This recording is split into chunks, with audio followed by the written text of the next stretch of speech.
Hail, hail, and welcome to the HomeBhoys Late Podcast. It is Wednesday the 18th. Right. Yes, Toffee, I agree, Toffee.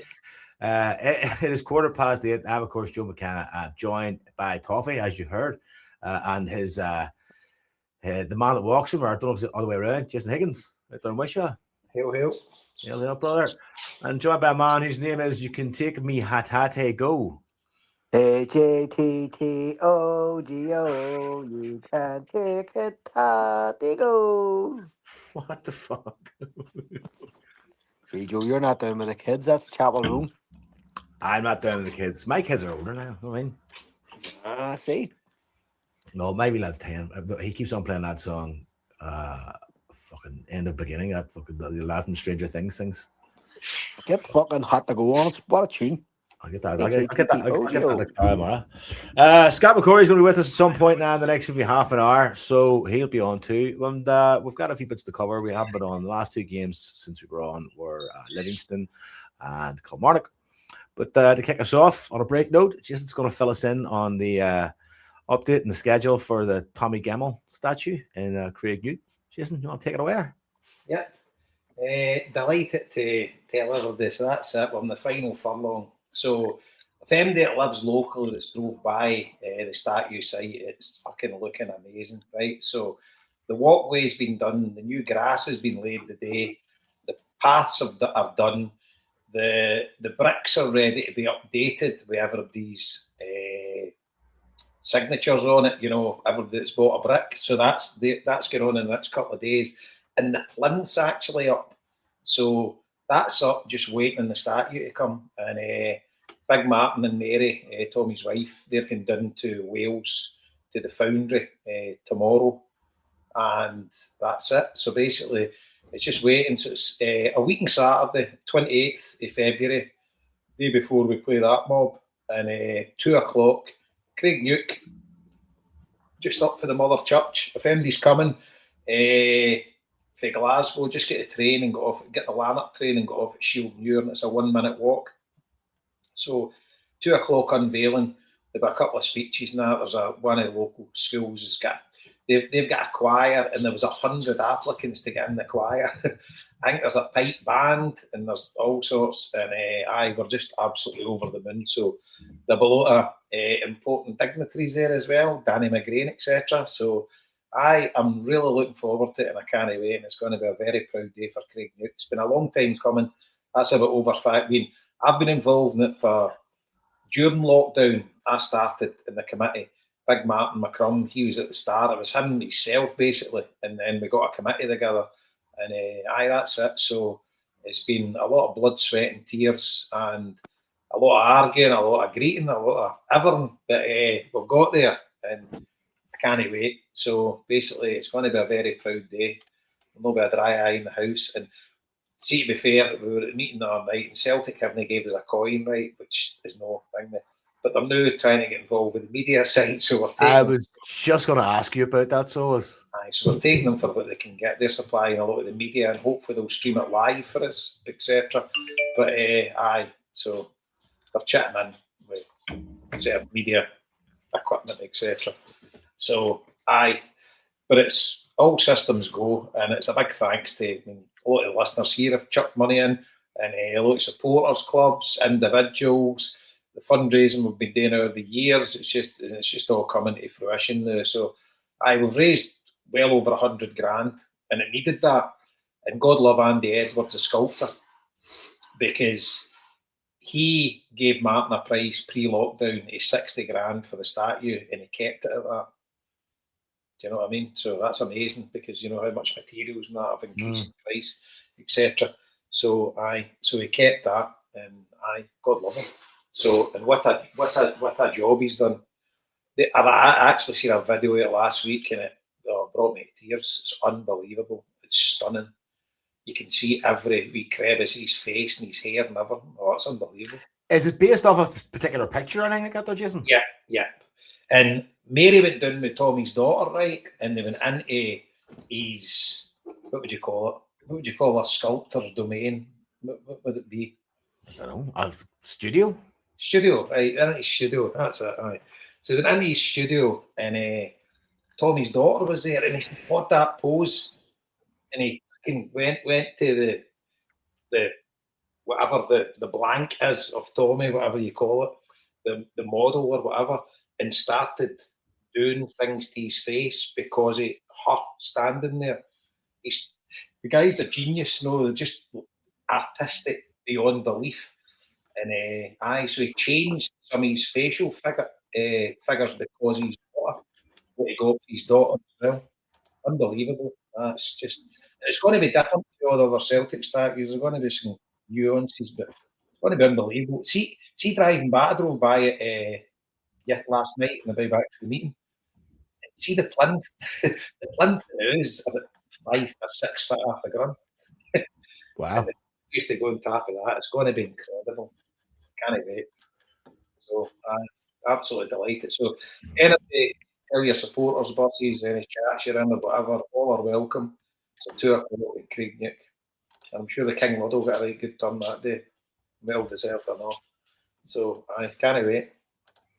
So when does the actual statue go up? On that day or the day before? I assume it's covered. The day before, and it'll be covered, and then it'll be the big unveil. And who is actually going to unveil it? His wife? Aye, it'll be his wife. Phenomenal. Mary. Yeah. Phenomenal. Yeah. I really can't. It's just it's amazing to hear you talk about it now, but it's actually finished because no one from the very start had the amount of obstacles and hurdles and. Oh, you've no idea. You could got to learn. Stuff you got to learn along the way that you didn't know about dealing with councils and public works and stuff. You could write a book, honest to God. You could write an absolute book. See some of the shit we went through, see some of the red tape we've had to go through, and we're still going through. Oh my God. See council, see dealing with councils and dealing with, bureaucracy is no fun. Unbelievable. No fun. It's unbelievable. Aye. But he's got there, and that takes some fucking doing, man. It really does take some doing. I always remember Wally for the committee, the Billy McNeil statue, the day the unveiling, I was there at it. I shook his hand and I'm like, Wally, unbelievable. I says, what an achievement. He says, if I give you one bit of advice in the world, he says, never ever get involved in anything like this all your life. So obviously I don't listen to fucking any cunt. But I would kind of give that. No, do you know what, wouldn't I? I would tell everybody to get involved in it because the way I'm feeling now is just unreal. But it's tough. It's tough. The amount of arguing and we're at meetings and it's like half's agreeing, half's disagreeing. People have got ideas, but at the end of the day, we're all pulling in the one direction, and the committee's been amazing, and everybody has put their heart and soul into it. So, aye. Can't wait to see it. Truly, can't wait to see it. Aye, that'll be magic. And then hopefully the day after, get a win. I mean, that'd be put the icing on the cake. Right?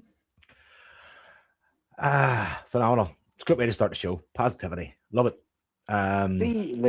Just going back on that, the amount of effort and, it's hard enough to run a do.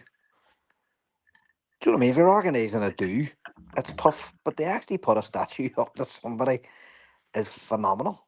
Do you know what I mean? And the fact that we have put so many statues up, the old Celtic players, it's just unbelievable. So look, just like everybody involved should take a hell of a lot of credit for that. Big pats on the back, and it's a stunning achievement in any.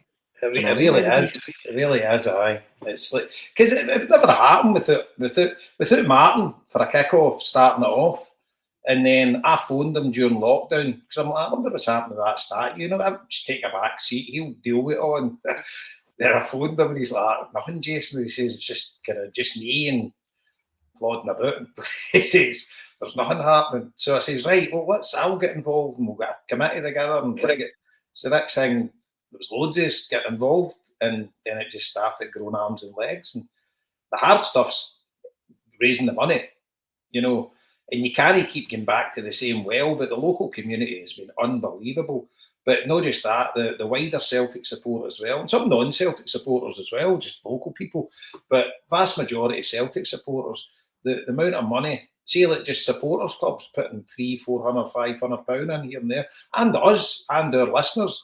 The HomeBhoys, we done well, raffling off the bricks and stuff like that, So the listeners here have got to take great credit as well. absolutely. And Definitely. But yeah, and if you think about it too, like I don't think there's a football club in the world that has as many statues as we do. I know Arsenal have about 3 or 4 outside their ground because I walked around it one day. But we've got Jenky, Jack, Brother Walford, Billy McNeil, Bertie Peacock, Willie Mealy. Jenky actually has 2. Aye. But Two no counting the statues. ones at Celtic Park, because they've put up the Celtic, right? And Arsenal's Well, up but put up the Arsenal. no, but that's just in general. Like I'm not saying one or other. Just the amount of statues that have gone up, and I see that there's a campaign to get one for Jim Craig, as well. Bobby Lennox has one on Saltcoats. Like I honestly don't think any other club I can think of has as many. Do you know what I And mean? we need to make sure we get them all. We need to get the 11 up. Or the Well, 12. that's it. And there's You know? others too. I mean, say Brother Walford, Willie Mealy, and there was a lot of talk in Belfast a couple of years back about getting one for Charlie Tully, but the people who said they would start the ball rule didn't bar the balls, so it hasn't happened. But that's one I would certainly like to see on the Falls Road. You know, we have a statue of James Connolly, and we've got a statue of Johnny Caldwell, the boxer, down in Dunville Park. So, you know, that's if there was one from West Belfast or Belfast in general, I'd like to see Tully up. Particularly his relationship between the two clubs, you know, so Belfast Celtic and Glasgow Celtic. But it's just a phenomenal effort from everybody involved. Well done, you know, just again, it's just something really to be proud of. Aye, oh, definitely. And then obviously we need to get the Scott in the road for Bobby Burdock and Rutherglen. We need to get that up as well. So Get it on top of the Vogue. There's work still to be done. Put it on the Vogue roof. I was in the Vogue at the weekend, Friday before we went to Con 60th. Aye, so just delighted that we're nearly there and just really looking forward to it. Still a lot of work to be done, you know, obviously preparing for the day. We've got our final meeting next Tuesday. And we've got new T-shirts printed because my big mate Craig that does the T-shirts for us, he's been absolutely amazing. You know, he's gave us a great deal. So we made some good money for the T-shirts. He's been giving us them. His margin on it's been really low, and he's been obviously any resell, we've been getting the money. So we got a good few hundred as a one-off, and then the orders have been coming in. Like we're selling like 3, 4, 5, maybe 10 a week, you know. And Big Craig gets them all posted out and everything. So that's the one. Gemmell, Lisbon 67, Craig Nuke. Tommy Gemmell, Craig Nuke, Lisbon 67. So they've went like hotcakes, but we've got one that we've no shared yet that will be released on the day. So we've got a good. I'm going up to Livingston to Craig's bit on Wednesday or Thursday, and it was Caitlin designed it, one of the committee members. It's an absolute beauty. So we've got that. We've got a good few hundred of them coming, and they'll fly out as well, you know. So, and then obviously the statue goes up, right? But it's a community project. Then the hard work will really start because we're a registered charity and we're due certain grants, etc. Because we've had nothing, you know. We've not even had, see, like you know, you make a donation, you can claim the tax on it and stuff like that. You can say if you're a taxpayer and you get gifted. So we've still got all that to come in.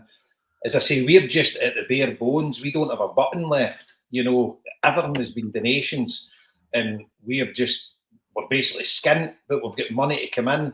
But after the statue's up, then the community project will go into full throttle. Then we'll start helping the local community and the wider community. Because there's plenty of people in need and plenty of clubs and stuff like that that can do me some help.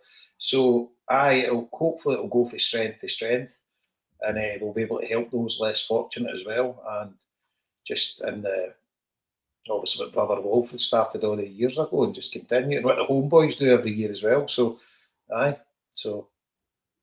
that's even more important than a fucking statue, to be honest. Absolutely, but the statue is the shining light, and hopefully the statue can encourage young kids for Craig Nuke. Tommy Gemmell was a young guy for Craig Nuke, and it's going to be towering over everything Craig Nuke, and hopefully that can encourage the next generation. If he can do it, you can do it. You know what I mean? 100%. Let me ask you this: just who maintains it then? Is the council responsible for maintaining? No, we own it. We own it. No, I mean, like in terms of like taking care of it, like, you know, as of as a piece of public art, essentially, in a public space? I don't know, Joe. I don't want to takes care of it. Okay. It'll be the committee probably take care of it. Just all needs Well, clean once a year. we've leased the land for the council. We've got a 5-year lease, so we own okay. the ground, so it's ours. So I'll need to get in with the chamois every week.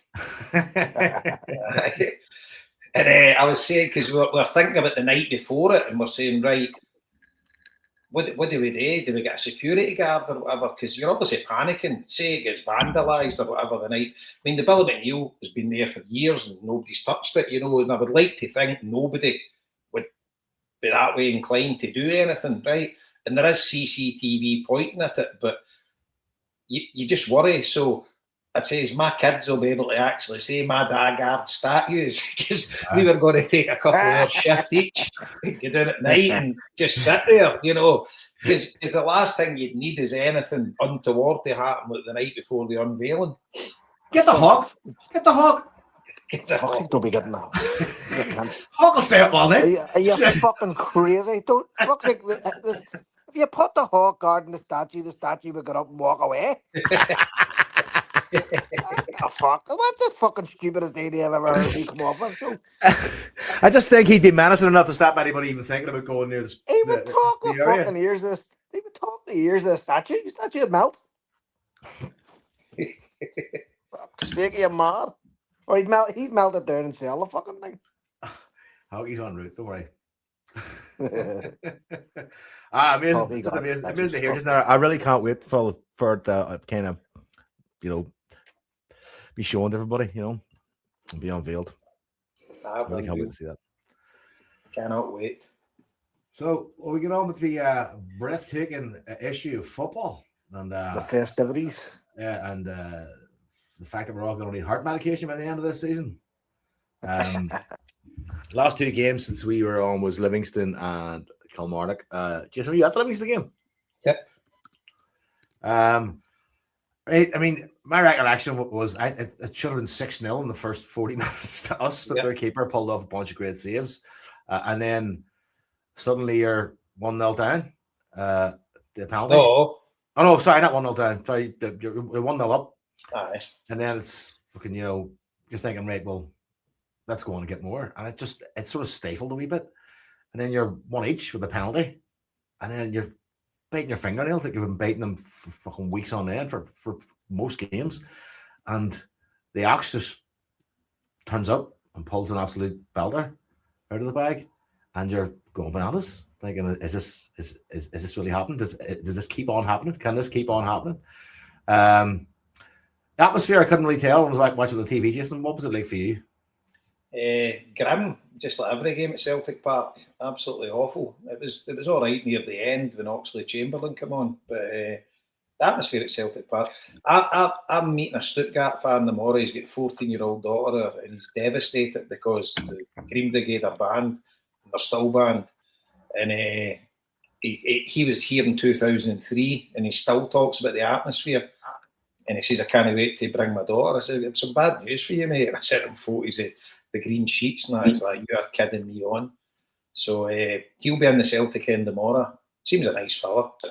Loves Celtic. And but no, the atmosphere at Celtic Park is absolutely awful. And anybody that says otherwise is an absolute liar. It's pathetic. Pathetic. And so on the game, you're right at the start, you're saying, here we go, and Sriracha scores a kind of their goal. I don't know what he was doing, but it was a great strike for the edge of the box. And you're like, right, that'll be us, we'll kick on now. And then the game just sort of petered out. And then Marty's favourite player just comes up with a lazy, he was unlucky to be fair, he's unsighted, but he just swung the leg and it's a stonewall penalty. And obviously we've got fucking the Michelin man in goal. There's no much chance of him saving it. And we'll go on to him later because I think he'll lose us the league. Because I don't see Martin O'Neill drop him. And he can't save a shot with his left hand. So it's just fucking, what's that Stevie Woods doing in there? I mean, Sinisalo. It's nothing to do with Stevie Woods. Like, Well, he's a goalkeeping coach. He should be saying to Martin O'Neill, this guy can't play in goals. Well, that's it. I mean, but it's up to O'Neill to say, or maybe it's saying that O'Neill's going, nah, he's in.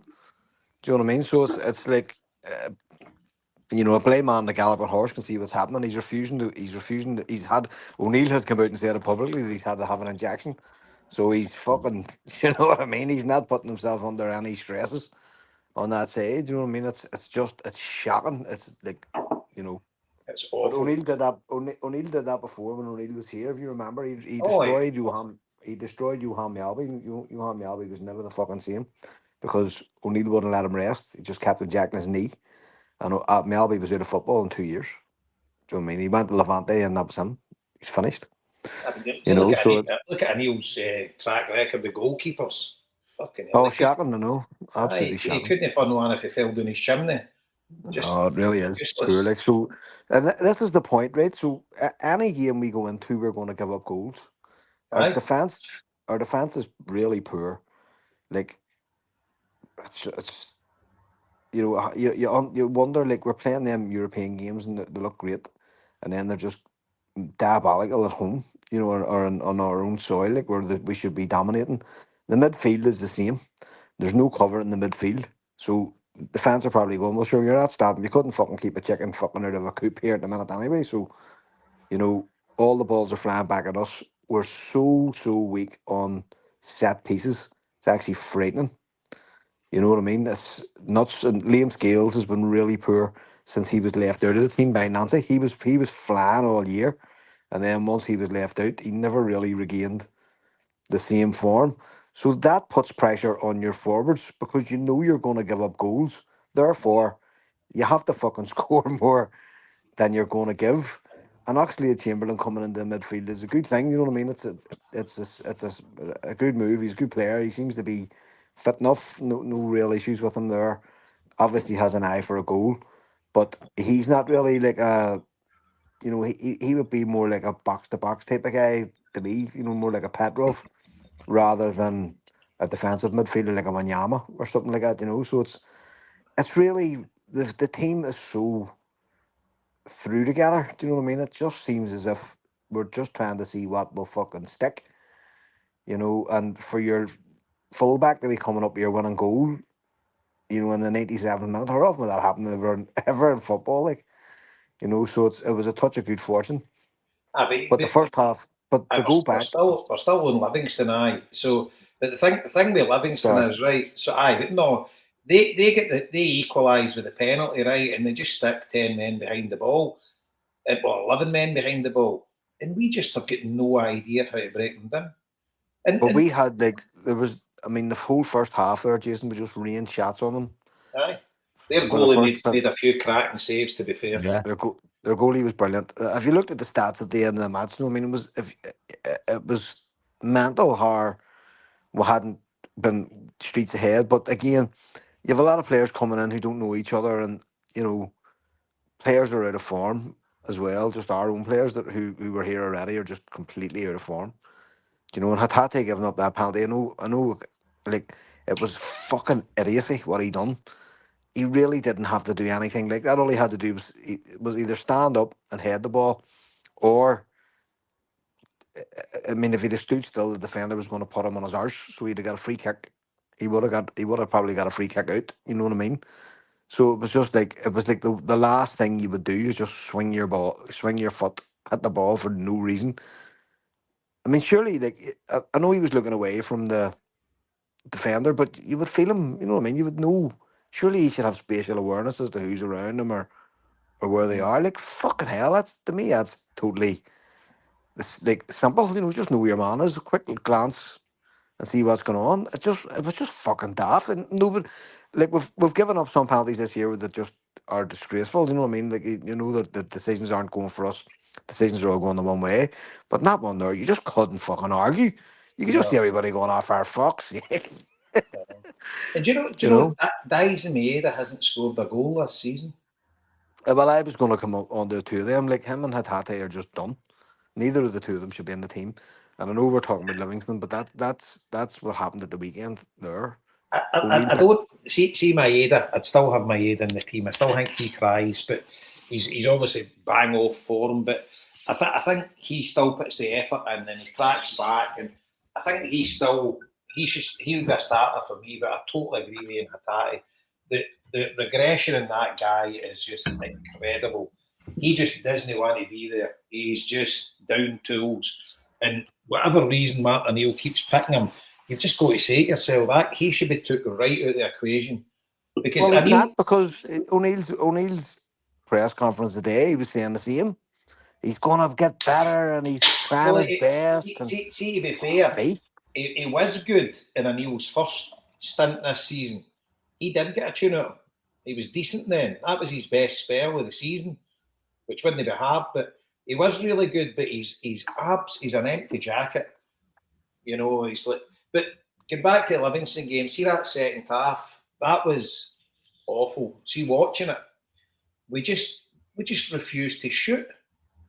You know, you're at the edge of the box, and we just kept going down the wing, trying to get it in the middle, and they just cleared it. Down the wing, trying to get in the middle, they cleared it. Pass about outside their box, pass it back to the wing, and it was just the same repeat, rinse, repeat, rinse, repeat. It was, you're like, there's no imagination here whatsoever. And I get it's hard to break down teams, but they're a team of haddies. I think they've won one game this season. They are murder, and we could not break them down. And if you look at, we've played, it's like 3 of the bottom 4 or whatever, and we've beat them with a goal. And we've got a run in now. As I say, we've got Hibs. I think we've got 3 home games before the split. We're away to Aberdeen, Dundee United, and we've lost to both of them this season. And I don't know, the team's going to have to gel. What I would say is, on a positive note, I was walking out of Kilmarnock and Johnny Mackay, I think it was Johnny Mackay, said to me, he says, how embarrassing is that? I'm like, how? He's like, that Oxlade-Chamberlain's fucking about a quarter fit and he's the best player in that fucking team. You know, and it's like, it is embarrassing that you bring a guy up for England that's kind of, he's been mooted as a has-been. And I don't think he is. I think he's a quality player, but he's just miles ahead of the lot of them. The only other one you would say, well, Araho's been good, right? He's been good, right? And Tuneki looks as if he's coming right onto a game now, which I was a big slater of him, but he's been absolutely pivotal for us. But apart from them, you know, Tierney's actually playing better as well. He's decent. But that Austin Trusty, Jesus Christ. Fucking hell. You've got to say that young guy from Bournemouth, is he going to change the back too? You know, the centre backs, is that it? It doesn't look like it. I'm kind of wondering about this lad that everybody was raving about, this Benjamin Arthur, and when we're actually going to I know. see the proof here. I know. But back to Oxlade-Chamberlain's goal, that was one point that the ground did absolutely erupt. And I know, but it's more. It's not really. It's more like a fucking release of tension, Jason. It's not like. Do you know what I mean? It's like thank you. Do you know what I mean? It's not like atmosphere. It's like Kilmarnock was unbridled joy, right? And it was because they did play well in the second half, and you could see it coming. Mm-hmm. But Livingston, you just couldn't see it coming. You know, it was like, and then that lot are winning at Motherwell. And we are getting beat with Livingston, and then within a 10-minute swing, it was just unreal. You know, you were getting home buzzing in the car, and just total relief. But it's grim. It's grim. We're in Scott McCurry territory. I always say it's like just win, just get the wins. You know. I know, but the anxiety's fucking killing me, Marty. The fucking anxiety is killing me. Our mate Rod was saying his friend has had a heart attack, and he's on one of them fucking things that watches his heart rate, right? And Rod says, he texts me, and he says his heart rate was something like 130, right? And Rod says, I checked mine on my phone, and I was at 155.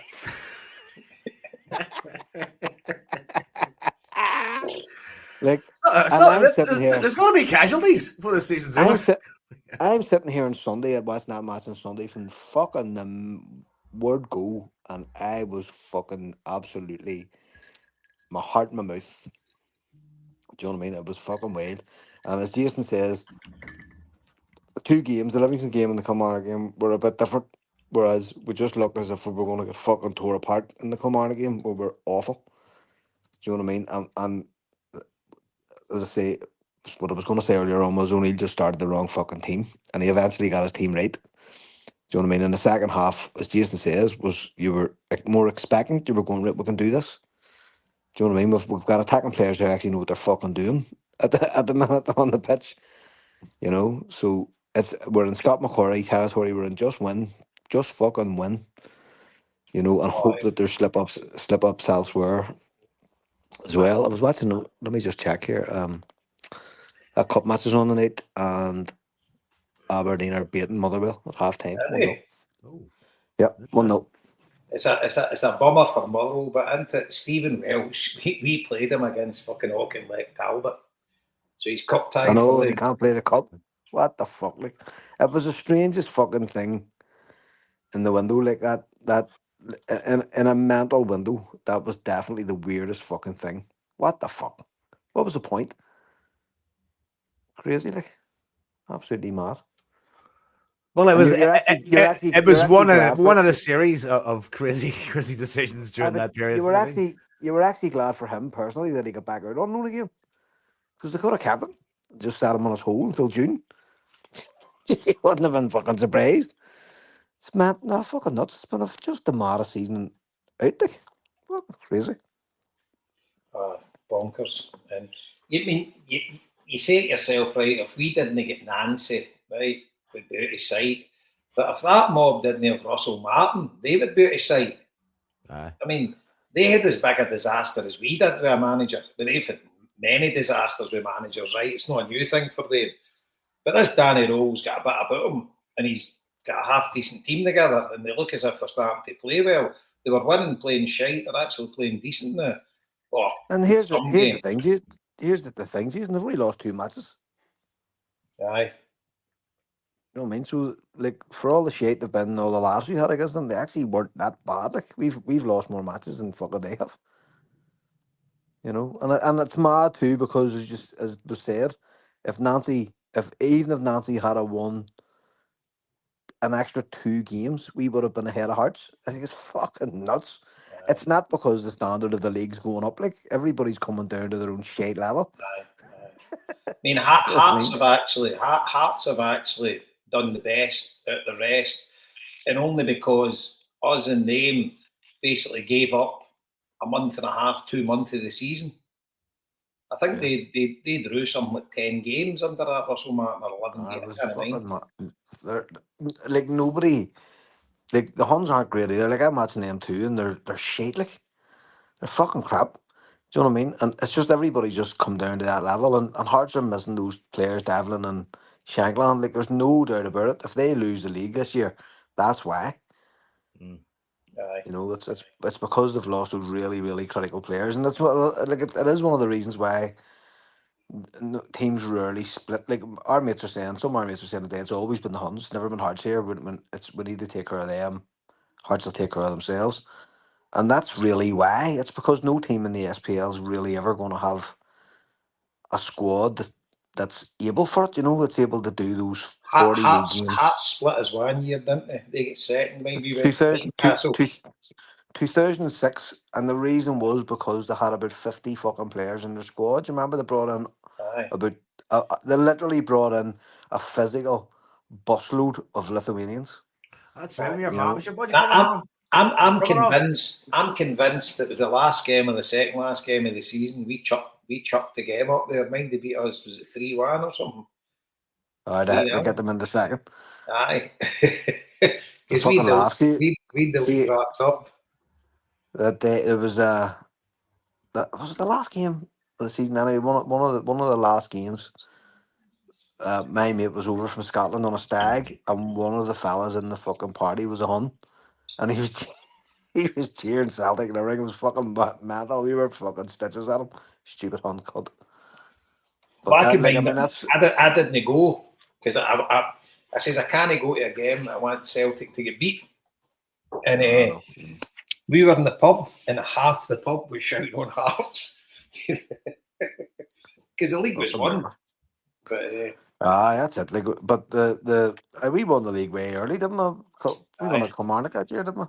And what do you call it? I was at the 6-0 that we won down there. I think it was, wasn't it? That I'm getting fucking old. Cracking, roasting hot day. Aye. But that was the year, the Paul Le Guin year. Like Huns were out of the league by fucking Halloween. Do you know what I mean? They were fucking desperate. So they were, So, but that's the point. No team can really get a squad together that can weather the storm of a league campaign. It's just so tough. You know what I mean? And people come on with all the fucking like about Scottish football, but it's very physical. And the pitches are shit, and the weather's bad, and whatever else. So if one or two key players chuck it, through the year, it's very, that's you. That's you out of it. You're either playing for top six, or you're trying to avoid relegation. In most cases. We're joined by the Campus Line kid, Scott McCurry. Oh, he's gone now. Ooh. I assume he didn't like that name. He's taking a hump, is he? We fucked up. Oh, Scott's back again. He's back again. Want to turn your camera off, Scott, so we don't see your mug? There he is. You hear us okay? Go fuck yourself, Joe. Scott. Yeah, aye. He's fried, lads. How's things? We're all the same. We're all emotionally drained, but we've covered Tommy Gamble statue update from Jason. We're wrapping up a Livingston game. Shade atmosphere at Celtic Park. How good Oxlade Chamberlain looks in terms of the standard Celtic player these days. You'd want to think someone like the Ox coming in is going to be a kind of a bit of a raising tide that lifts a couple other boats. Maybe that's my hope, at least, because you can tell he is a different level of a player. You would hope so. I was trying to think in terms of his pedigree. It's quite a signing. I mean, because I think guys like Lundberg in the past were all being a wee bit in the arse with these guys coming in. You don't know what you're getting. But, I mean, Aaron Moy kind of should have changed attitudes to an extent. But Aaron Moy's nowhere near the level of player. No, exactly. And it's quite, I mean, he's played for Arsenal, a good Arsenal team. And he obviously went on and kicked on and played with an incredible Liverpool team. I'll be brutally honest. I don't watch enough English football to have told you where his best position. I mean, I was so far out of touch with him that I was suggesting he's a winger, isn't he? And I mean, and people were like, no, he's made a midfielder, creative midfielder, but he's got to dig. Often when we watch Celtic in Europe, especially when Borussia Dortmund was one of the big ones, where everybody seemed bigger and stronger, more physical than our team. And obviously we have got naturally a wee team now through design under Ange. But when you look at him, he's a fucking man. And nobody's going to be bullying him in midfield. And then you throw in his quality. The big thing, it comes back to the Joe Hart, the Casper Schmeichel thing is, are these guys coming up here? Is he coming up here for the right reason? Has he got fitness concerns? Because that's what people will say to me, but why has he not had a club since he left Turkey? Stuff like that to put doubt on it. I mean, the big comparison that people flung on it was obviously is it Aaron Ramsey? Is Aaron Ramsey in it? The one that signed with the Huns? Aaron? Mr. Penalty, Aaron Ramsey. No, but the thing that I think is forgotten about his signing, he was a good player for Rangers. Because Rangers never won the league, I mean, as you just brought up there, he was part of a fucking team that pushed on to a UEFA Cup final, a Europa League final. Now, the fact that he walked, I was going to say, did he finish the season with nothing? I don't think so. They won the FA Cup, didn't he? So he got some, and he scored against us. Aaron Ramsey wasn't like a massive flop at Rangers.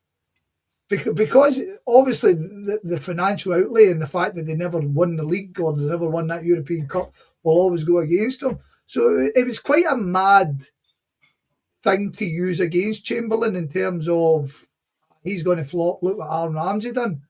But right now we're still kind of he's no started a game, but straight away, and this isn't me kind of going all the score on because as you guys know, I kind of sit negatively to protect myself. But even for the wee bits I've seen, he looks head and shoulders above everybody who's playing with Celtic. That's what I don't know if you missed it, Scott, at the start. I was talking to Johnny Mackay the way out of the game, Kilmarnock, and he says that's a red neck for the rest of that team. And he says he's come in, he's half fit, and he's miles better than the lot. Miles. I mean, he's obviously made a wee mistake. We'll come to about Sunday, but I mean, he walks on the park, fucking outside of the bit down the line. He fucking Donetsky. You're like, oh, what man? What's happening here?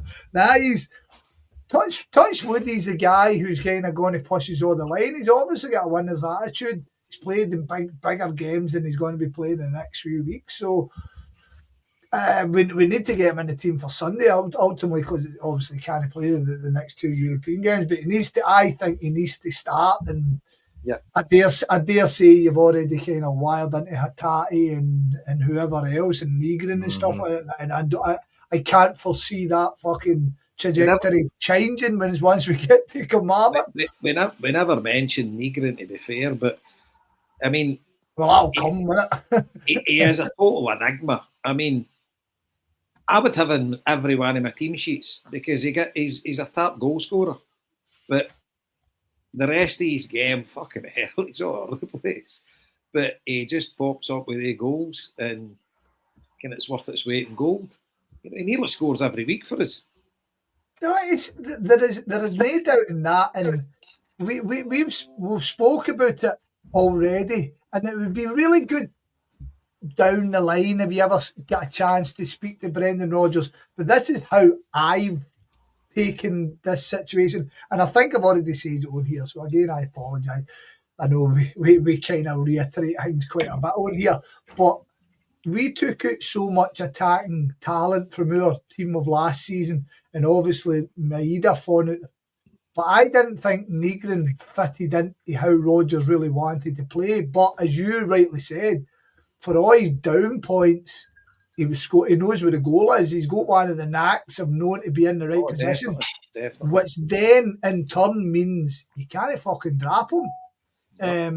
So he kind of needs to be in the team, because I dare say if we had another winger or a striker who was bad enough, he would have probably been on the bench a lot more than, because he's definitely a good reactionary player as somebody come off the bench as well. I felt the Nancy situation suited him in terms of the way we played. He liked that one touch. I feel us as Celtic fans, we sit there and because he scores goals, we're wanting him to get the ball and beat somebody and set up a goal or do something, and he just doesn't seem to. And it's as you say, they're an enigma. I don't really know, but long may it continue. I mean, somebody says what he's the best worst player I've ever seen, which is sums it all up. Can you imagine the state we'd be in this season if we didn't have him? 100%. We'd be sitting about sixth. There's very much a touch of Leela Bada, Chris Commons about the situation, even though they're totally different players, all three of them. But the point of like Chris Commons was always great for a goal, and if he didn't score, it was generally pony. Do you know what I mean? But Negrin scores kind of odd goals. I mean, he just happens to be in the right place at the right time a lot of times. And if he wasn't doing that, you'd be going, I don't really know what this fucking guy does. Sunday's a mad one. So somebody said a point. Perfect. Somebody said a point about him, and obviously they like your Tom Rogic, Zinedine Zidane thing, Joe, right? Make no odds. I am not comparing these two players at all. But the kind of madness of his play is that kind of Tommy Muller type of thing. I mean, Tommy Muller was the most unconventional football player you'll ever see in your life, and he scored a barrel load of goals. And sometimes you're going, how the fuck's he scored that? Do you know what I mean? It's like bounce off his ear and stuff like that. But we fucking need him. I would much rather Celtic had goals sure in the park, but we just don't, and we need them. It's funny you mentioned Muller because I just watched his documentary there on Amazon the other week. It's good, isn't it? It's really good. I liked it, man. Really good. His brother and all. I like his brother and all. But see the very start when they said one of the coaches explaining to him, going like, he's not athletic, he can't run, he's not very strong. But for some reason, he's an absolutely fantastic player. No, it's a good show. I enjoyed it as well. But and Hatate. I still reckon my Birmingham prediction may come true after all. I'll tell you what's bad about Hatate, and I don't say this with any glee whatsoever. I'm starting to intensely dislike the guy. Oh, me too. And I rate him big time. You rate him higher than I rate him, Jason. Aye, that's always been the case, but I don't know. I mean, if you honestly can't motivate yourself in this situation, then fuck you, man. I mean, it's very frustrating. He's one of the reasons we're in this fucking situation. Never mind motivating him fucking self. He's a gimp. I've had nothing. Who would you put in there instead of him? Who gives a fuck? Here's another thing too. Actually, Chamberlain's only scored 30-odd goals in his whole life. Negrin has 13 this season for us. So it goes to show you, like, Hatate could be that man, and he's not. Out the fuck. O-U-T. He's completely checked out. Maida has 2, and Yang spends more time playing football against himself than the opposition. Like, them 3, they shouldn't be back in. And we'll have that extra body. But Joe's making a pertinent point. Who comes in? Because this be brutally honest with it. What do you mean? Who gives a fuck? We'll put you in. It's pretty If you all stop fucking shouting, he's as good as a man short. I don't care who comes in from. He's a bad player. You asked the question. He's a bad player. You've answered it with a stupid fucking answer. No, I'm not, but I'm explaining it. He's a bad player playing badly. Get him out. It doesn't matter who comes in. Be it Negrin, Luke McCowan is not playing well. So Luke McCowan You don't have to bring Luke McCowan in. You can put Maida back in the midfield if you want to play Maida, which is the argument that Jason was making earlier. You put Maida in fucking centre of the park. Wait, you can't put Maida in central midfield. I don't see that happening. No, I'm not saying that. I'm not saying you put Maida in the centre of the park. You reorganise the fucking midfield. You've already got McGregor. He's not getting dropped. You've got actually Chamberlain, who's a top class player. He should be in. And you've Negrin, who has 13 fucking goals. Why do you need Hatate? That's you answered the question. That's what we asked. That was an original question rather than fucking. There you fucking go. But as I said, you were trying to shoot me down. I said, let me explain. So I just done it. No. You answered it with a fucking maniac fucking answer, man. Yes. We do not need. You did say who gives a fuck. That was your original answer. Was who gives a fuck? Anybody. Like, well, it's kind of relevant. By the way, I would have Luke McCowan in before Hatate. Right, and there's another answer that fucking fits the criteria of what we're there you go. For, Marty. So there we've it all solved. Ring O'Neill up, tell him. But the thing is, you've got the injury to Engels, right? So you've only got 2 in the bench, and he's got to be one of the 2 because we don't have anybody else. Well, that's going back to your point then about you could drop Maida back in the midfield. We play with a 3. We don't play 2 men in midfield. So you can put Maida on the wing. And you can swap Maida. You can play both wings. Do you know what I mean? And I actually don't think Maida's ever really recovered from being dropped as a central striker. I think he thought that was, what he was going to be eventually when Hugo left. I think the only way you can accommodate that, and I'm not against it, is we're playing 4-4-2. Well, anyway, which is going to happen at this point? I don't think it will, but to be honest with you, it would be an option.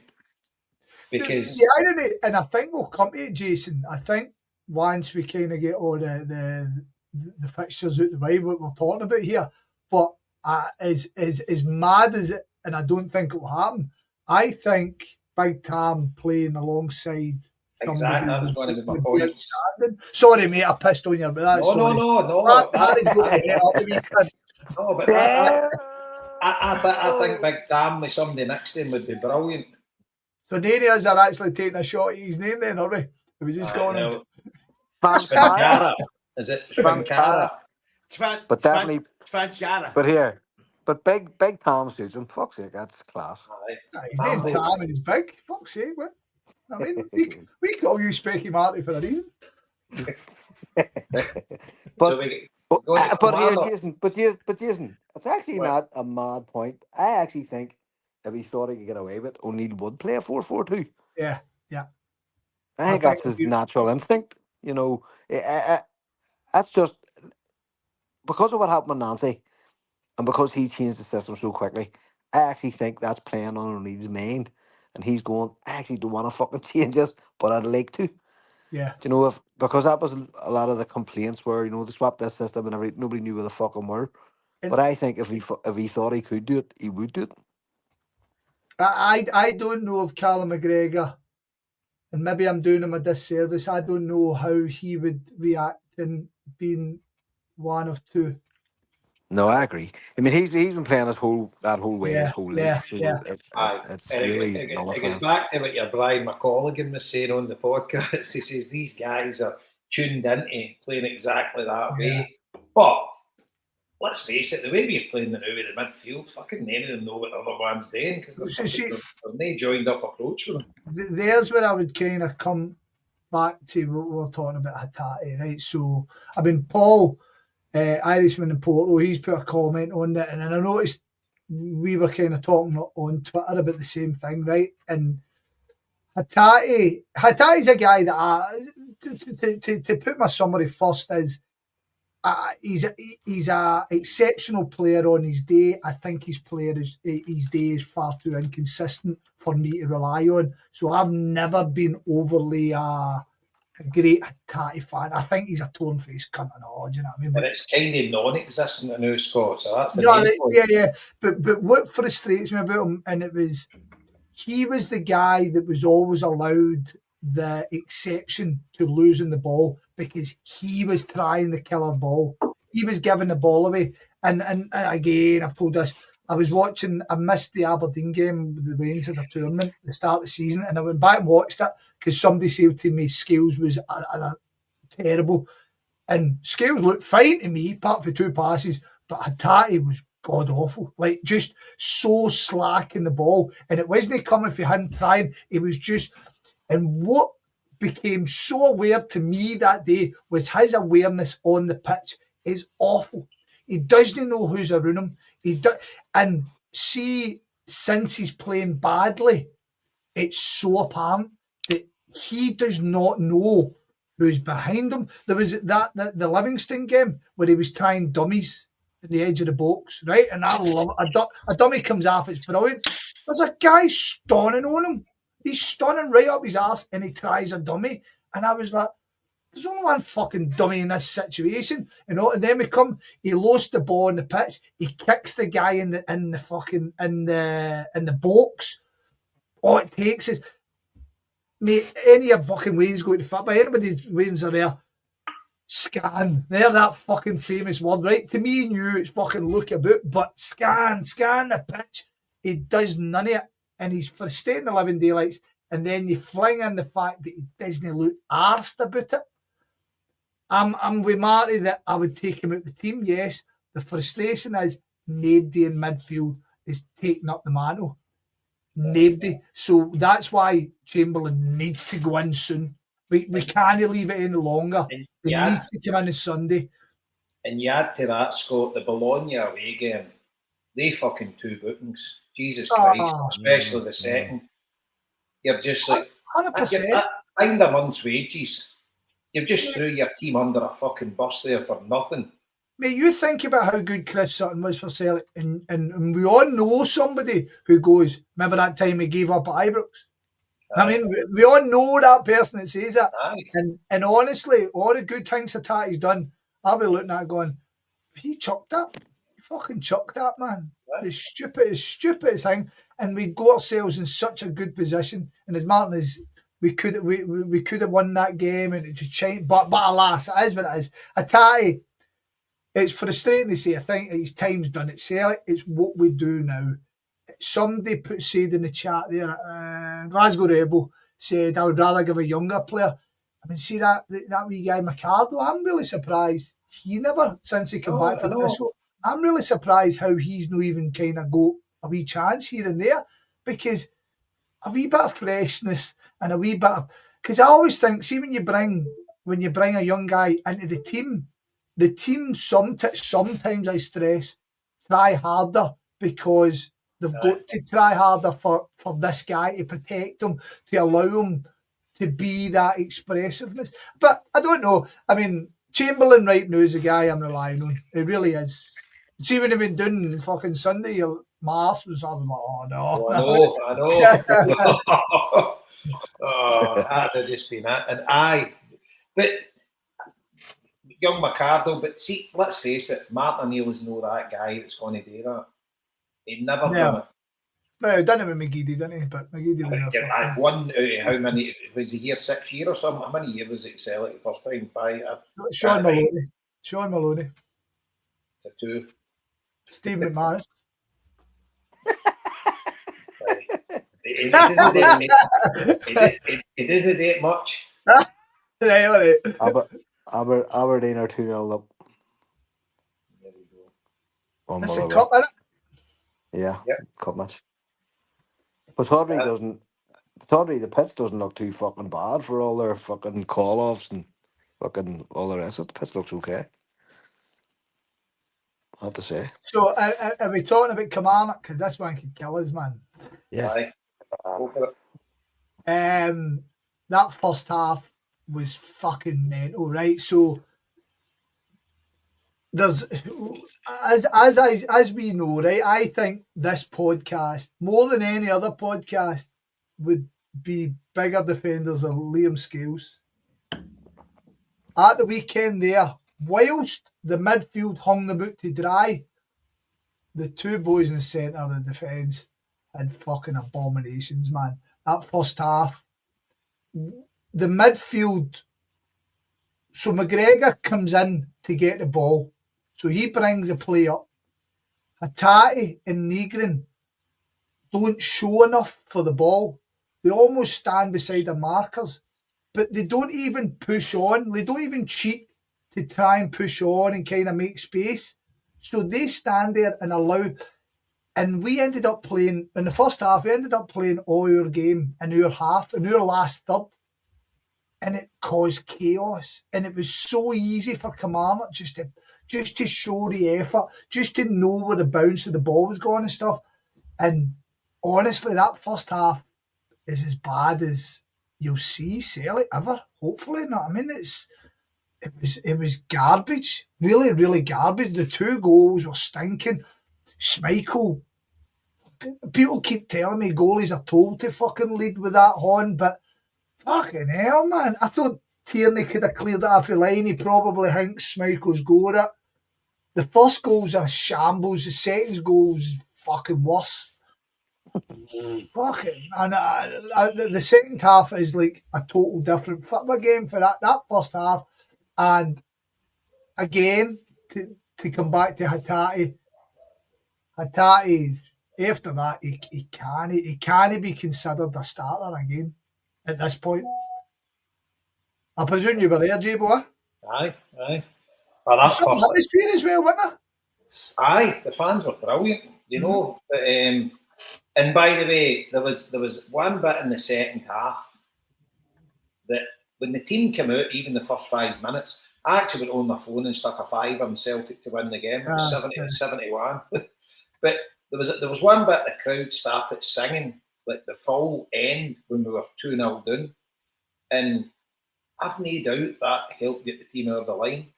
And what a goal for Taneki. As I say, I'm just bypassing the first half, Scott, because that team was an absolute well, there's nothing more to say about the first half. It was a shambles. Oh, well, Yep. there is. I mean, just to go back to what I was trying to say earlier on was O'Neill picked the wrong fucking team. Yeah. Like he got it right eventually. But when you look at that, I looked at it at the start of the match going, well, for fuck's sake, what the fuck? But, You know? Marty, but I think Hattati would have been the one over everything else. And I know you don't really like Yang, but whilst I wasn't overly upset. I like Taneki, as I've said loads on this, and I would generally start him. He's very much a touch of Samaras in terms of seeing the first 5 minutes. You can almost tell if he's going to be honking or no. But Yang's been all right, right? Yang's been all right. He kind of sums up where Celtic are that he's a starter. But when I saw Hattati was playing, I mean, we were on the bus going down, and everybody, a man went, "The fuck is happening here?" Do you know what I mean? Because he was awful on Wednesday. And on Wednesday night, I thought he was going to get subbed off if there'd been subbed on. So that was a big one. Yeah. And if we be brutally honest, and he was a big part of what happened. Really was on that first half. See as well, right? So let's go into the first half a wee bit, right? I thought, see at half time, you were praying for him to make the 3 substitutions, and everybody had the 3 players he would have took off. But see, to be fair, that Adamu worked his socks off. But you could have Harry Kane up there and he wouldn't have scored. Because he get no service whatsoever. Yeah. He did. He worked his socks off, but he just didn't get any. So I'm no writing him off yet. I think he was trying his heart out, but he just didn't get any service, nothing at all. And it's a common theme for our centre forwards that they don't get much service because we don't put much through the middle. You know, if things are coming in for a cross ball, the chances are it's not the centre forward that's getting it. It's cut back or something, and it's somebody. You know, it's like your Negrin. He's got the knack to land there, but I wouldn't kind of write him off. He worked his socks off, but the fat man in goals for that second goal, fucking hell. And Austin Trusty for that first goal. Jesus. I mean, both of their goals came to the same side. Trusty was it. And Trusty was off. But it was actually the work rate. They weren't tracking their man. They were fucking useless. They didn't put the yards in. They weren't running. Kilmarnock were swamping us. Yeah. And it was just... I mean, at the end of the day, the least you can expect is application, right? And if you've got everybody, look at that Motherwell team, and I know they're fucking getting beat tonight, but they never stop running. You know, and that's how everybody says they're an amazing team to watch, because they all run. They're all making moves for each other. We were just fucking static and absolutely useless. Callum McGregor, he's fell off a cliff as well. But that first half, my God, when they went off at half time, but when he made the 3 subs and you seen the 3 of them coming on, you're like, right. And then straight away, Big Tam's got a chance. It was Oxley Chamberlain, I think, put him through again, wasn't it? Was it the ball in midfield? And it was a great ball. It was his ball. I said to Neki, you're right, it was him. Aye, it was him putting him through. And that was kind of right in front of me, and he's obviously sclaffed the shot. He doesn't seem that type of player, do you know what I mean? Like a deadly fucking number 9 that he can hit it. You know, when he's clean through. I don't know if he's that type of player, but so I think the first 5 minutes you're like, we've got a chance here, you know, and the intensity, and they were running and they were putting the yards in, and it just gave the full team an absolute boost. And fucking Taneki's goal, outstanding. And I was at his debut, and I was nearly at the same bit at the right hand side behind the disabled kind of bit. And Taneki was right in front of me, and that was his debut, and he was fucking outstanding. He looked unbelievable. And when he comes on there, because I've been slating him because I just think he's not been producing at all. But over the past few games, he's been outstanding. I've got big hopes for him now, so fingers crossed I don't fucking jinx him. But his goal then, and once we get the second, you know, and I actually think we kind of fell out the game a wee bit after the second, and they had a couple of chances. The guy that header at the back post, fucking what a chance he had, and the boy hit the bar. But fucking hell, the script is just unbelievable. That goal, oh fucking hell, limbs everywhere. And it was that one you sent in, Marty, with the fucking 10 different camera angles with folks' phones and all that, just showing you the different angles. It was absolutely brilliant. I sent it to that Stuttgart fan that I'm meeting tomorrow. He's going to get back with these love hearts. He says, that is incredible. This is, I love seeing that. So, aye, what a turnaround. And Anil's got to take the flak for the starting lineup, but I understand why he did it, because we've got loads of fixtures coming up, and I think he's trying to protect players. But then Callum McGregor plays 97 minutes every game, and you're like, why the fuck? Even playing against Auchinleck Talbot, you need to give that boy a fucking rest for his insanity. But it was the one thing at the start again. You're saying our bench looks good, and there's no very often you can say that. But then obviously the team on the park looks shite. You need the bench. But there's no very many times we've been able to say the bench looked good, which was a positive. But obviously the team didn't produce in the park, so it then becomes a fucking double negative. But the second half was outstanding, and we need more of that. And you've just got to pray that's the kickstart we need to fucking start a run to fucking win this league, which I'm still no confident about. But that's my Tottenham's worth. I just Scott, before you go on, I just think Schmeichel will cost us the league. We're playing with a fucking stool pigeon and goal. Guys, his distribution as well. Many times they give the ball away and he tries his big fancy kicks. Is him being there a symptom of what somebody mentioned earlier on about O'Neill just not wanting to change anything? Just going to just keep on trucking? O'Neill's never ever been good with goalies, has he? No, we said that earlier. Fucking never. Did I tell you about that one about the after? I was at some do in what's that hotel, the one that's up the other side of Sucky Hall Street? See, it's at the back of Sucky Hall Street, a big massive hotel, it's got a big function room. Is it the Marriott? No, the Marriott's. No, that's down at Gale Street. What's the big one? Fucking. You know the one I'm on about? Is that the Premier Inn? It's something else. Maldron. No, it's a big massive hotel. It's got a massive function suite. There's been loads of do's in it. So it was a fucking black tie do. And Martin O'Neill was there. And he went up and did his fucking new routine. Fucking the full team was there. Like Stubbs, fucking Philadono and all that were there with him. And God rest them. But Donnelly, McNamara, they were all there, right? So me and my dad were there. So years ago, obviously. Martin O'Neill was there, and Jonathan Gould was sitting there. And he was a fucking keeper for Martin O'Neill, and he says, "Yeah, Jonathan Gould, good to see you, son." He says, "I always thought about you. You wore gloves for no apparent reason." You know, and you're like, you were his fucking manager. You were picking him. You know, and like, you couldn't. That's one thing about O'Neill. You can't see a fucking goalkeeper. But that Schmeichel is awful. I with the margins so thin in the league, every single small detail and concern is on your mind all the time, and he is probably one of the biggest ones. He's lost his two cup finals, right? And he was a major point to us getting fucked out of the Champions League because it went to penalties, and we're not winning a penalty shootout. Fuck knows how they won that penalty shootout against that mob. And O'Neill's first term, you know. But see, now on in, Andy gets a penalty for us, it's gone to his left and he's no saving it. I mean, that's fucking criminal. You've got a keeper going out there that can't fucking save a ball with his left hand. See him trying to get to that second goal at Kilmarnock's. It was a wee bit slapstick. I mean, like watching him going like, what the? I mean, in fairness, it was a really kind of bizarre kind of sort of header, the way the ball kind of floated, but his attempt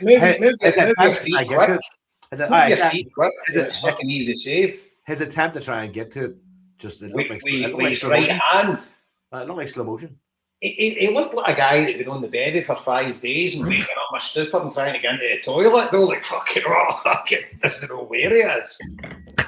Fucking hell, man. You mean like Harper in Vegas currently? Aye, like a fucking 4-day bender and fucking get a fucking 2-hour shot and then waking up and a piss like trying to make it into the toilet. Fucking hell, he was pissing in the shoe rack. Fucking holding onto the walls.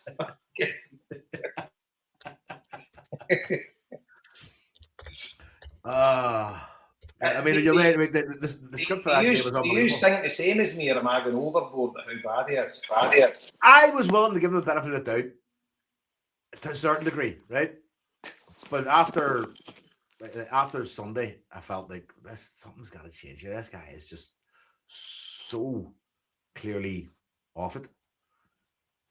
I mean, he just doesn't seem to have the agility, he doesn't seem to have the speed, he doesn't seem to have, the capacity to make the right decision. And he appears to be a whinging bastard too. Well, he balls and shouts, and he he's got a presence about him. And fucking it's his fault when he's bawling and shouting at defenders. And you're like, fucking, he's got some brass neck, I'll tell you that.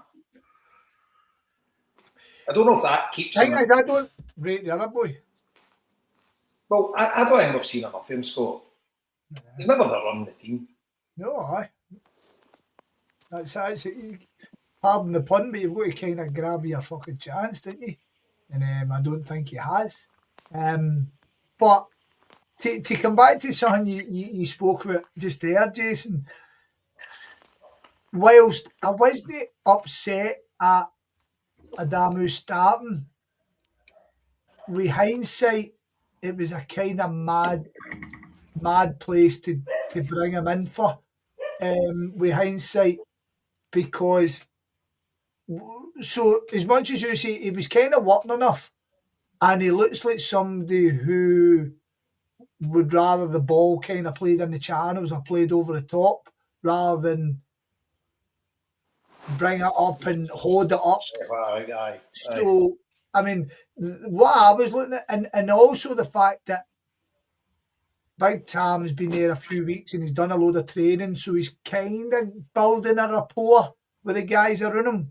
Mm-hmm. Whereas I didn't see any connection. Nobody really knew what he was doing.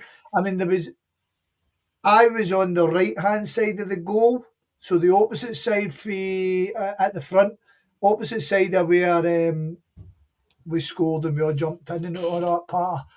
And as I was watching the first half, I felt Yang could have done worse. I felt we could have done worse by playing the channels and let Yang come in the way and allow him to kind of, like, basically they two to kind of rotate around or go left and do the same thing. I felt we could have done something, but there was almost, we just kept doing the same thing and it wasn't really working. And then, I mean, I'm forgetting even fucking Maeda's chance. Maeda really got to do a wee bit better with that one. He's just fucking hit it, innit? But in terms of the second half, you already spoken. I like Tanetki, right? I think anybody with that amount of ability, we should be doing something with him. And he's obviously scored that one against Auchinleck, the exact same kind of goal in the same fucking place. So brilliant. Just exactly what you said. After we get the second day, come back into it, we look nervous again. The boys hit the fucking bar with a free kick. The header at the back post, aye. But to get it, I mean, we're all thinking about it. See, at half time, as you say, you can see who's coming on, and you're thinking we could definitely get back in this game because Kilmarnock aren't doing much. Kilmarnock, it wasn't like Murrow fucking pulled apart. Kilmarnock just took advantage of your situation, and I felt we could get back into it. But there's almost you can't win it late again. I mean, you just can't at the end of the day, and you're like, and everybody on the bus is getting home and like, we can't keep doing this. And I'm saying, I bet you said that on Wednesdays, you know what I mean? So if it keeps happening, brilliant. But we seem to be annoyed. We jammed into that wee boy, the wee ex-Hun, or a wee Hun that's on loan. We jammed into him at the end, brilliant. Oh, We see jammed that wee bastard. Curtis. He scored their second goal. He's He was right up. right in front of us, giving it to Aldi. Right. See, be honest, lads. See when Stephen Wells scored the other day and he's doing a big fucking get it up. So we're all sitting going, that's a disgrace, aren't we? My mate was getting off his nut about it, and I'm going, chill out, man. He's so fucking doing that. How beautiful was it? I know Neil McCann moaning about the 7 minutes. Neil McCann, fucking at least 7 minutes. See when 7 minutes go up, I was thinking that's a bit short, isn't it? Well, I said to Ellie, it's got to be 5 or 6 minutes. If they give 5 or 6, less than 5 or 6 minutes, it's an absolute disgrace. And they put up 7. I says, that's fair. So, how many times did the midget that's their physio guy run on the park? He did the big sprint with the bag at the side of him, and it was like the fast sprint for the first half, and he was knackered by the time he got to them. Even the one, see, the referees are entitled to add on if they think there's wastage during the added on time. So if they add on 5 minutes and somebody goes down for 4 minutes, you don't just play a minute. He adds on what he does. So that boy who fucked Taneki you at the park and then fell all the fucking boards, he was doing for a good... And the referee, what about the referee stoning, watching things? Like, see the guy was the second off, he was off the park and he was lying down and the referee stood there, never started the game, just watched him. And I was like, what the refereeing the last fucking month has been wild, man. I thought the weekend there was particularly fucking poor. Like, see how frustrated McGregor was getting. I thought Wednesday was as bad as I've ever seen. That on Sunday was terrible. What about the one he did in the second half on Sunday? When one of their players just fell down and you didn't even know it was wrong with him, right? We've got the ball 20 yards out, right? We're attacking. He's actually gave a stoat up and gave them the ball. There was no foul on the guy. He's gave them the ball and they've kicked it up and tried to get an attack going. That was mental, Jason. That was fucking absolutely mental. Like, I know we all hate the Scottish referees in general, but that was actually insane. What happened there? I was going off my nut. Yep. There was no point in them falling back and letting us get the ball. They actually fucking went and tried to get an attack and make it into a fucking forward move for them. And it was our ball. We're in control of the ball and their guys fell down. It's fucking abominable. A disgrace. Then there was Callum McGregor's yellow card, which I thought was very, very harsh. I felt he got the ball. And you could see he was kind of a wee bit restraining his opinion then after that for the rest of the game, and there was several decisions went against him that were fucking, I thought, were really, really, really poor. What about the one, Scott? Me and you were a 1,000,000% it was a penalty. It seemed like it was a head with the guy. Nah, I still think it's a fucking... Well, seemingly somebody sent a clip. There's an angle on there now. That Gordon Duncan on Radio Clyde, some guy phoned in and made the point. And he's like, no, it was his head. He says 100%. He says there's conclusive evidence that it was his head. So I see the clip kicking about where it shows clearly it was his hand very, very quickly. I've seen it as well, but seemingly when you see it from the other angle, it actually was his head. And the hand doesn't touch it. So I've still not seen it. Probably fucking AI. But that Gordon Duncan's, I know 100% officially was his head. And for the clip that I seen, it was at the game, it looked 1,000,000% his hand. It's absolutely no way it was his head. His hand was above his head. If it had hit his head... but seemingly it went behind his hand and hit his head. According to Radio Clyde, they says there's no even an argument here. Because he is pretty fair, that Gordon Duncan, right? If it was his hand, but he's like, no, he says there's conclusive evidence that it was his head. And that's just been the end of it. I've still not seen the conclusive evidence, but whatever. I thought you were maybe going to say I've seen the conclusive evidence, but you haven't either. No, well, I'm not seeking it out because I like my opinion. So, Liam will probably jump onto your chat and tell us something that's wrong anyway. So I don't.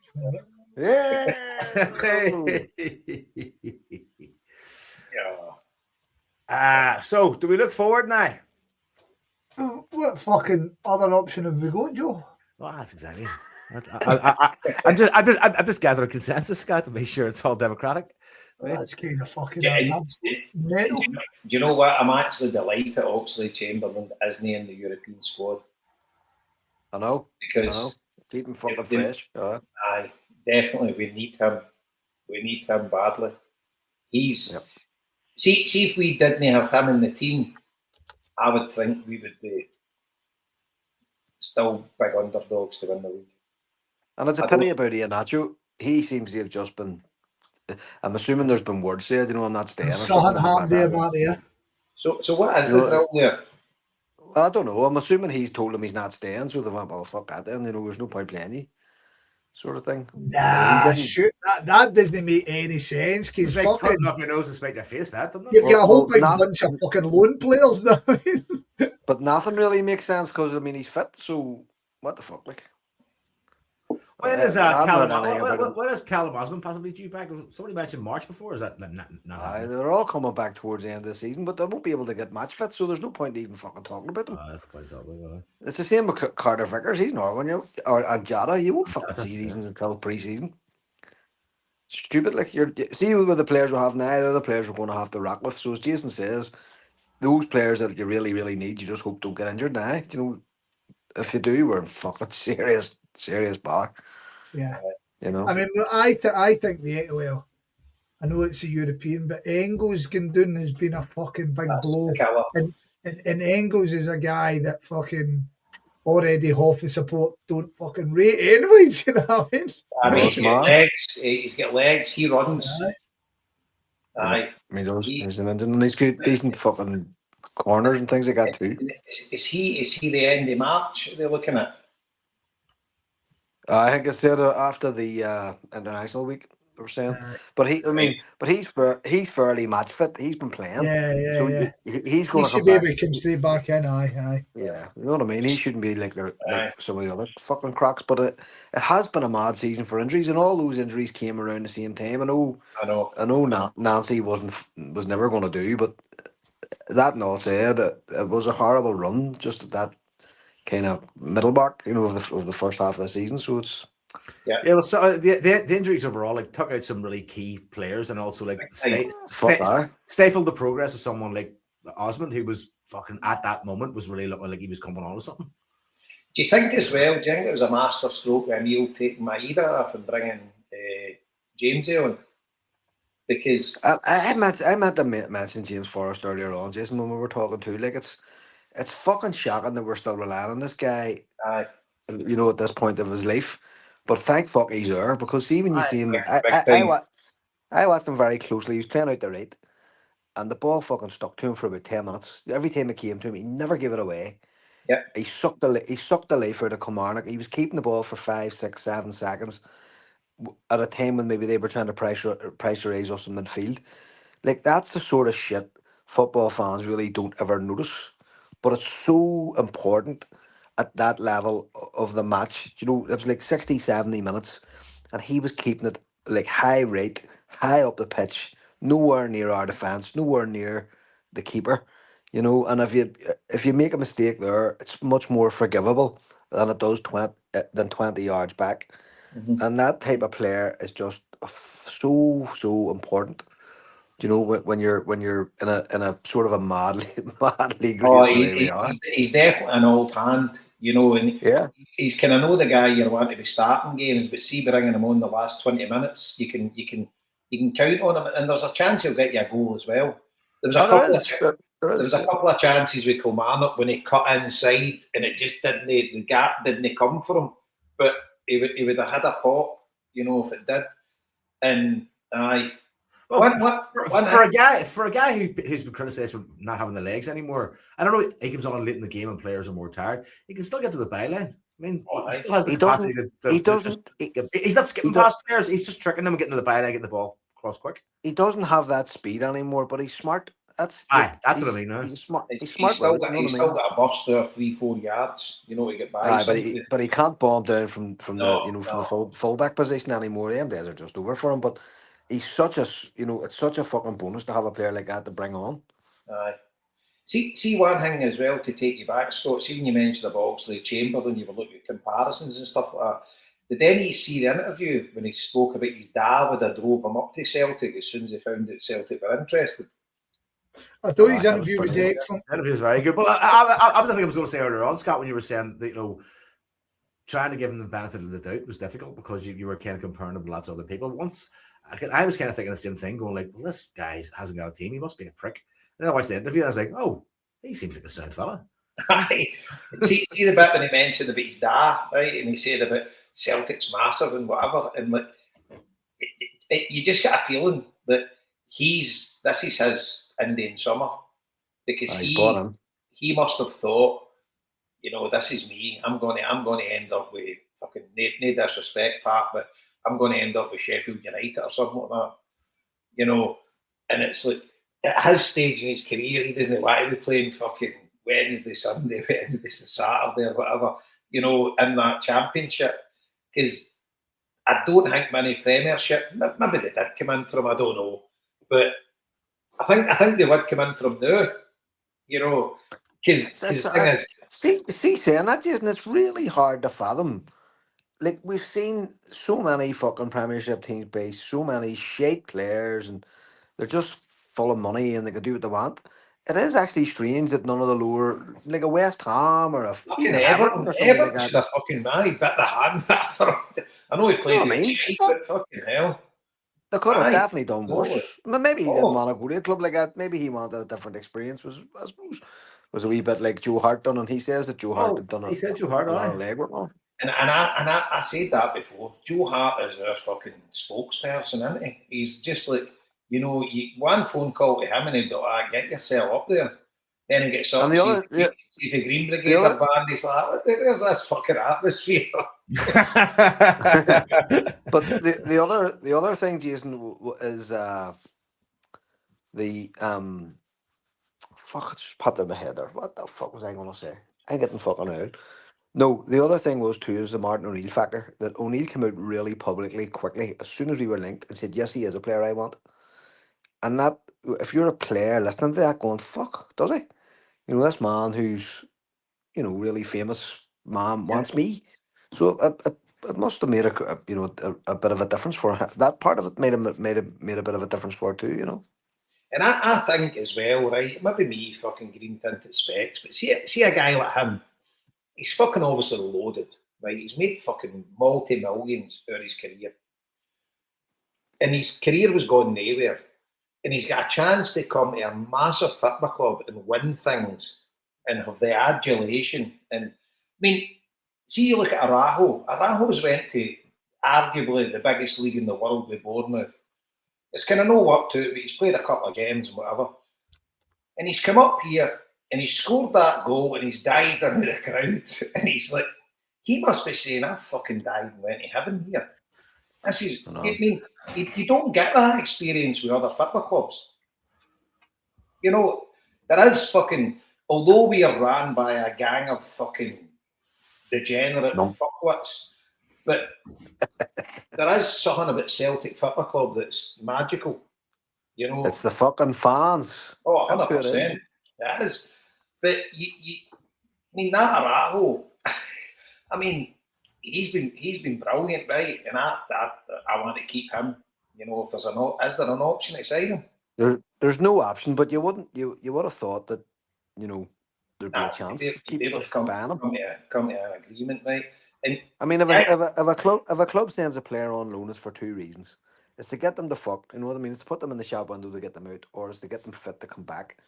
You know what I mean? There's really no other reason. Why else would you put somebody else out on loan? Or maybe you're struggling financially and you need to lose a wage or something, maybe. But they're really generally the two reasons why. So he's not unfit, so they're clearly looking to move him on. So you would like to think there will be a chance he would come back.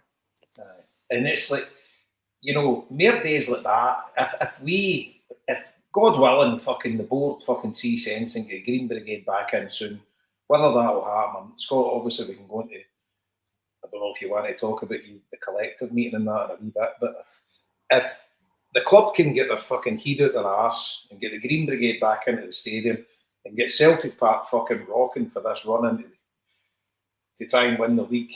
And if these guys are part of us winning the league, the celebrations they'll be in the midst of will be fucking incredible, you know. Yep. And it's what a way to sell a club, you know. Yep.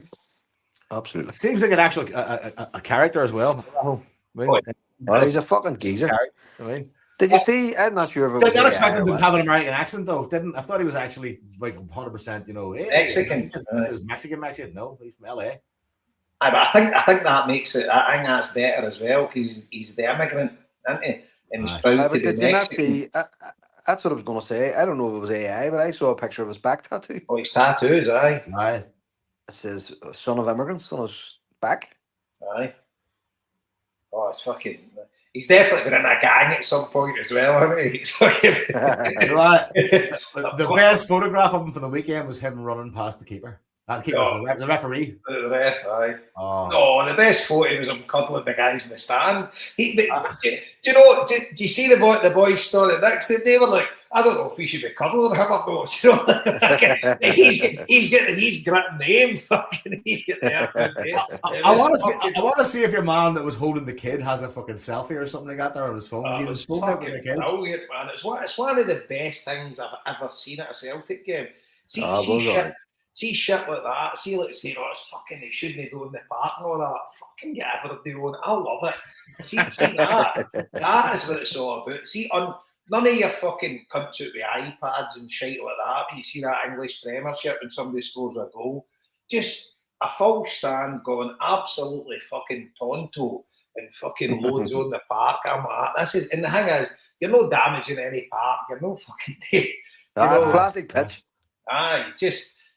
Brilliant. I loved it. It was just so natural. And the thing is, as well, me and Ellie were fucking, obviously Ellie as well. He's all seen it Ellie on the Sky Sports. Just going to say that, She looked very stressed. Aye. Oh, that was 8 minutes. She was on the thing. Aye. Oh, she was well stressed. But anyway, we're just behind that bit with the disabled folk. No, it's a wee corrugated roof.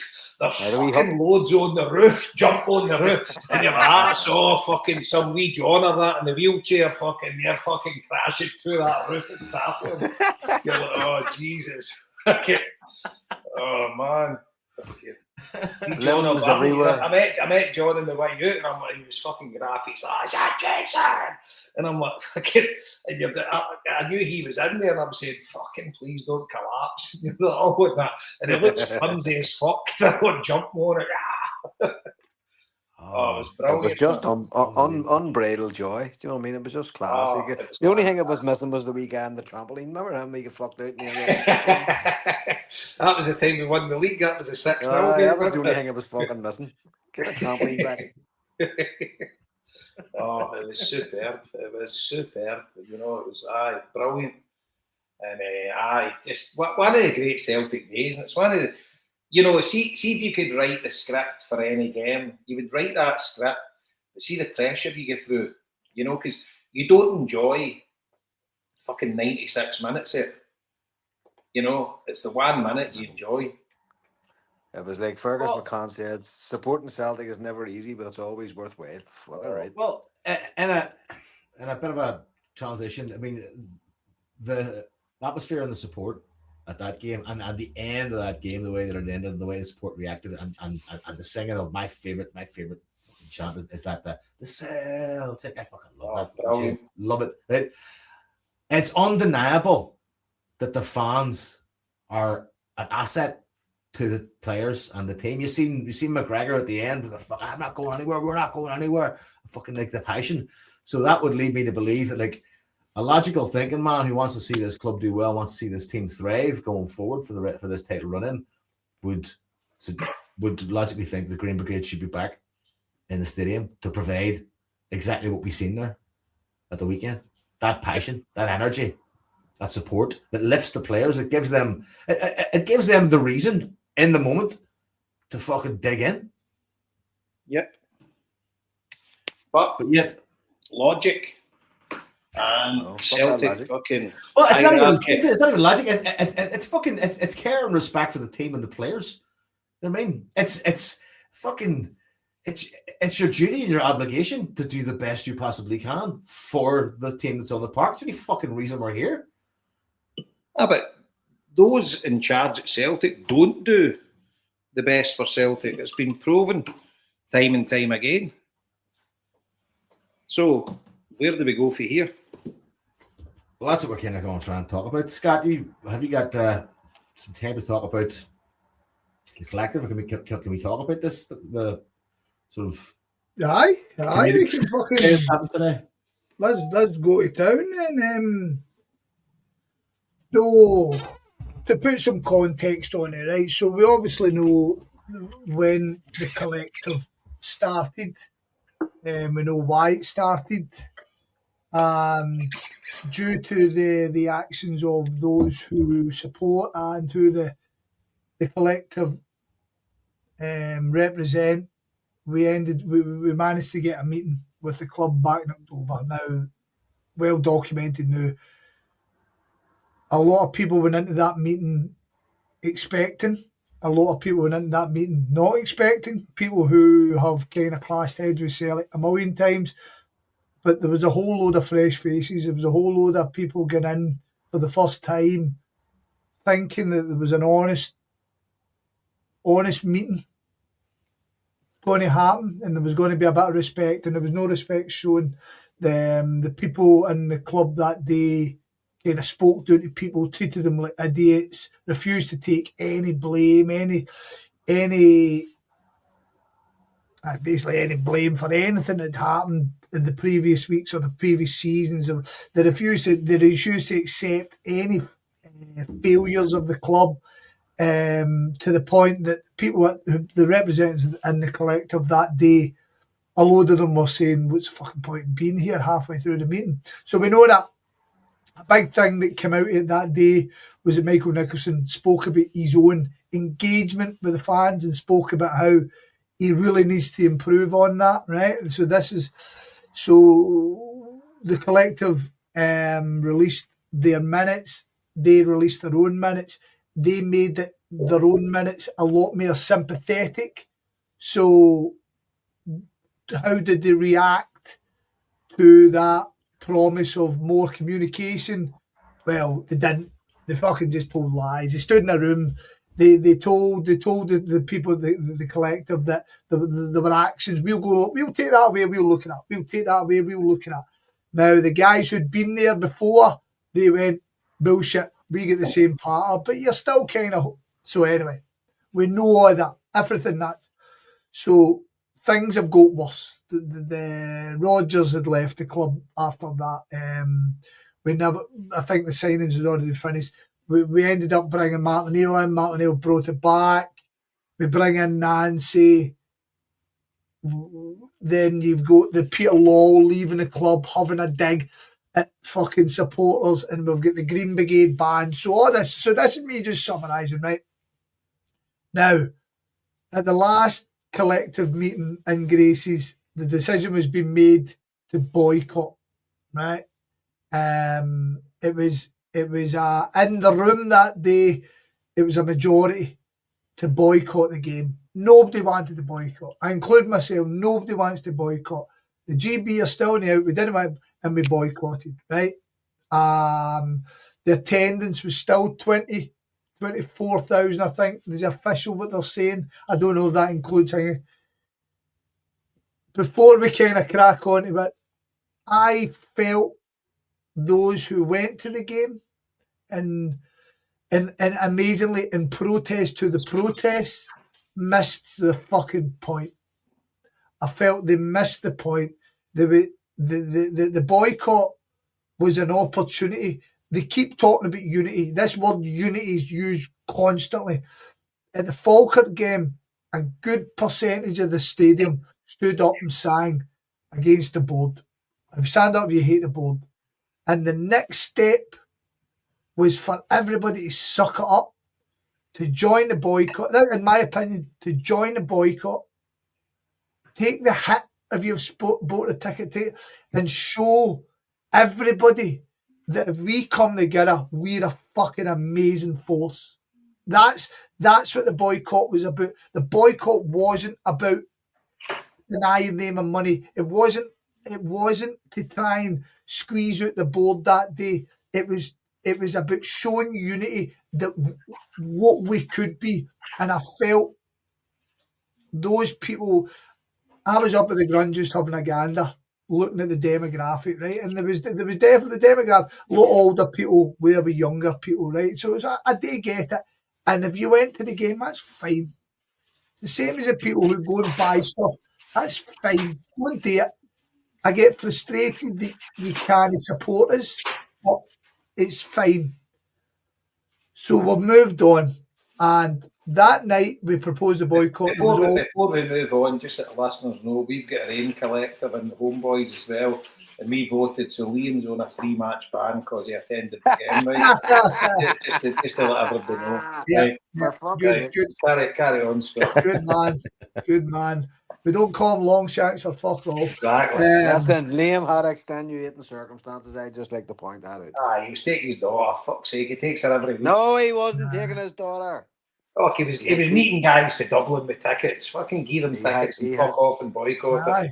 Part of money arse in the way in. However, he made the decision. That's up to Liam to live with that. Sorry, Longshanks. Anyway, so we get to this point, and on the day of the vote in Gracie's, there was also a vote with disturbances at the UEFA Cup game or the Europa League game, and there was support in the room for it. Once again, silently, nobody wants that. Absolutely nobody. We didn't want the boycott. We didn't, but Celtic need to treat us with respect, in my opinion. A lot of people don't think they should. I do. Now, Celtic reached out to all the major associations, as they have done in the past. They missed out the collective. What they did do is they tried to, through Brian Wilson, the current interim chairman, he tried to contact one of our members on the side to look to have an informal meeting. Now, with all this going on, that everybody's invited up to Celtic Park, it's a slight on the collective, I believe. And we collectively rejected this informal meeting and proposed that we are treated the exact same as all these other groups. And they come back and said that due to them not expecting this, they had to go then and see the availability of the executive board, and then they moved the original proposed informal meeting to a formal meeting a week later to try and get the executive, right? So this is now the GB still had their meeting, and they went with the total backing of the collective, because we felt their matter is hugely important. Yeah.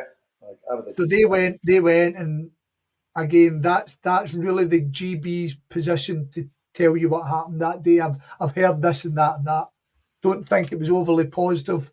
There's blockers, but we'll come to him in a minute. So this week, today, 5 of the collective went into Celtic Park, and we all sat with bated breath. And the first message came back from one of the collective, and I hope they don't mind me quoting them. I think that's the worst meeting I've ever been involved with Celtic. And this person is clashed heads with Celtic numerous times over the years, and my heart sank. Now, I was pretty negative towards this meeting. Oh, by the way, I forgot to mention that they rearranged this meeting, and then they told us who was coming, and there was no executive members of the board coming to that meeting.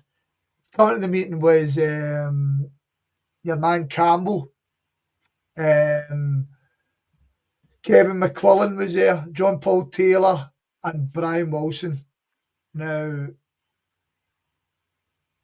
George Campbell is the head of legal and governance.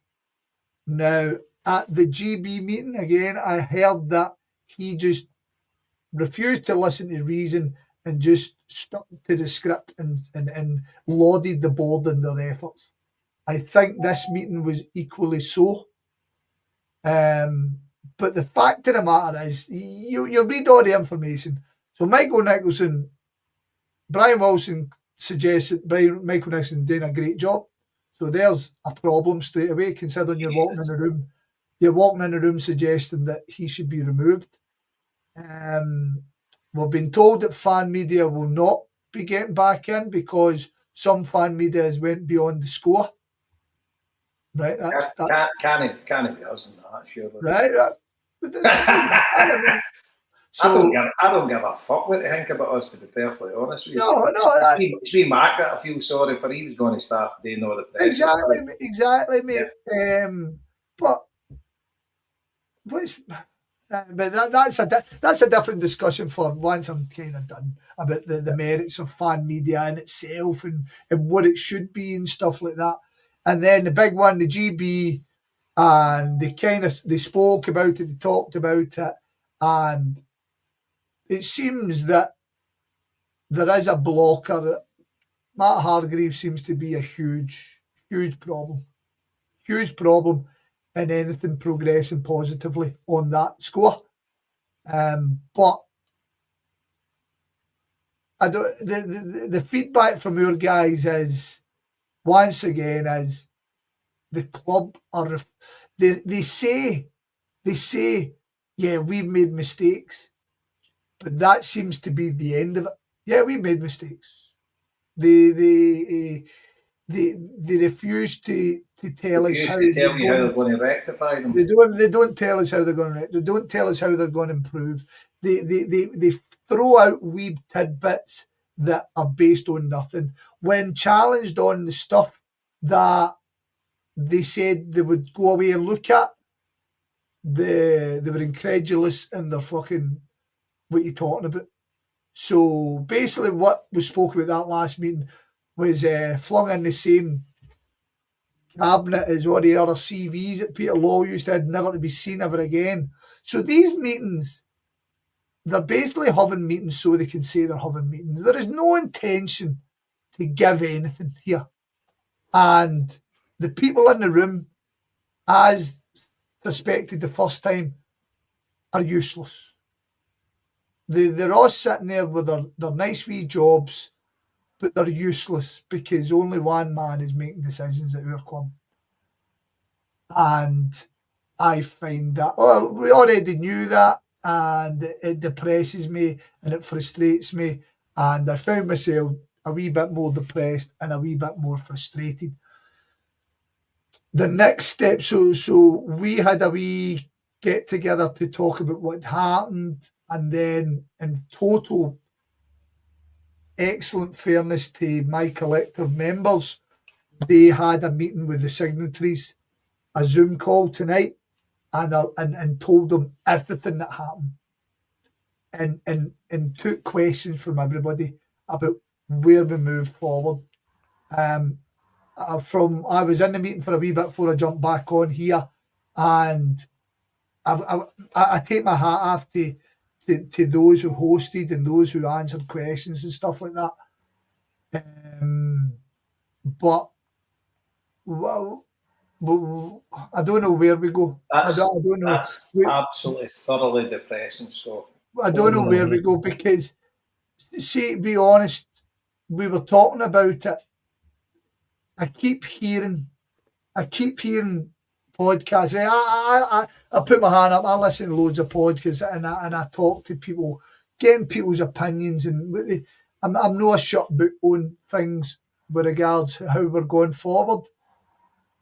I felt this time they had to give something, because of what's on the horizon. But see, getting the GB back in, this is my personal opinion. This is not the collective.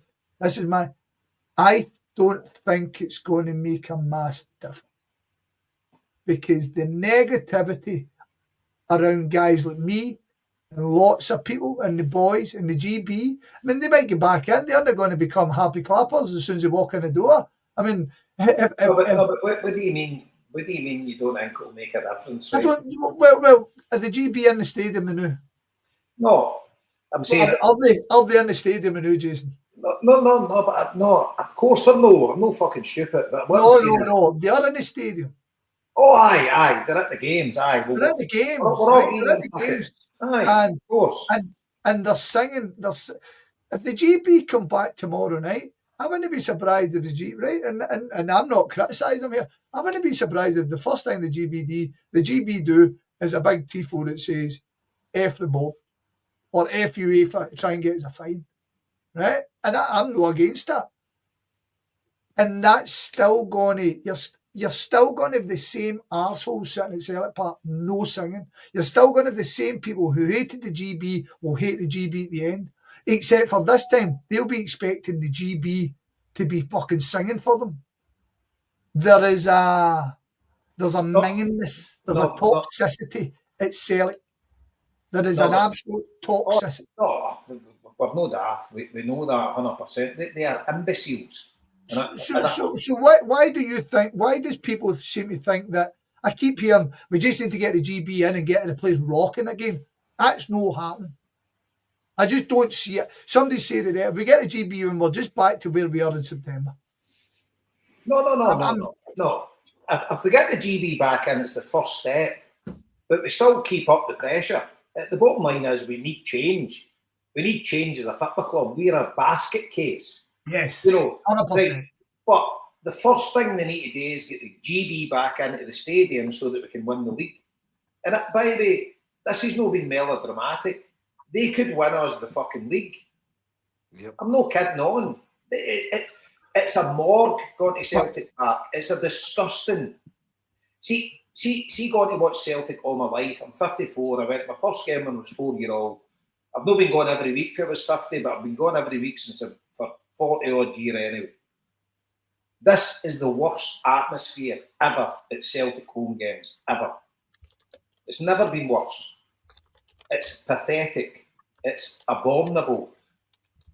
The board, no matter how fucking clueless they are and how incompetent they are, must see this. Mark O'Neill's coming out and saying it. They need to get in. But Mark O'Neill coming out and saying what he did at that meeting today, that is another mad decision. Mad decision. He said, I don't know, did you watch press of the day where Mark O'Neill says, there's been discussions and I think it's went a bit positive. That's know what everybody else knows. I do you think the biggest fear for the board, and not even a fear, is the biggest thing they want to control is the fact that you said, Scott, the GB are going to come in and straight away make a statement about the way they've been treated, and that's going to get a big response from the stadium, either negatively or positively.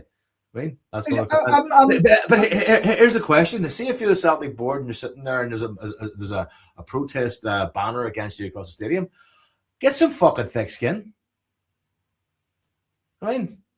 Yes, people aren't happy with you, but you clearly have enough fucking thick skin, enough of a brass neck to sit in front of people who are, shareholders and treat them like fucking clowns and be completely fucking, arrogant and ignorant to anybody's concerns. So at what point do you think when people protest against you and say mean things about your conduct and the way you're carrying on, like at what point do you, as an adult and as a professional person, just go, well, I just have to kind of absorb that rather than react to it?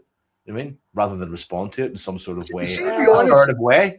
See, be honest, Celtic's actions over the peace have worked to an extent because they've definitely split the support, which was already divide and conquer. It's definitely worked. I mean, I can't believe some of the vitriol that comes out of people's mouth. I mean, the world's a stinking place now anyway, and social media has allowed fucking non-entities and podcasts like this allowed tubes like us to say things, you know what I mean? But it's Celtic.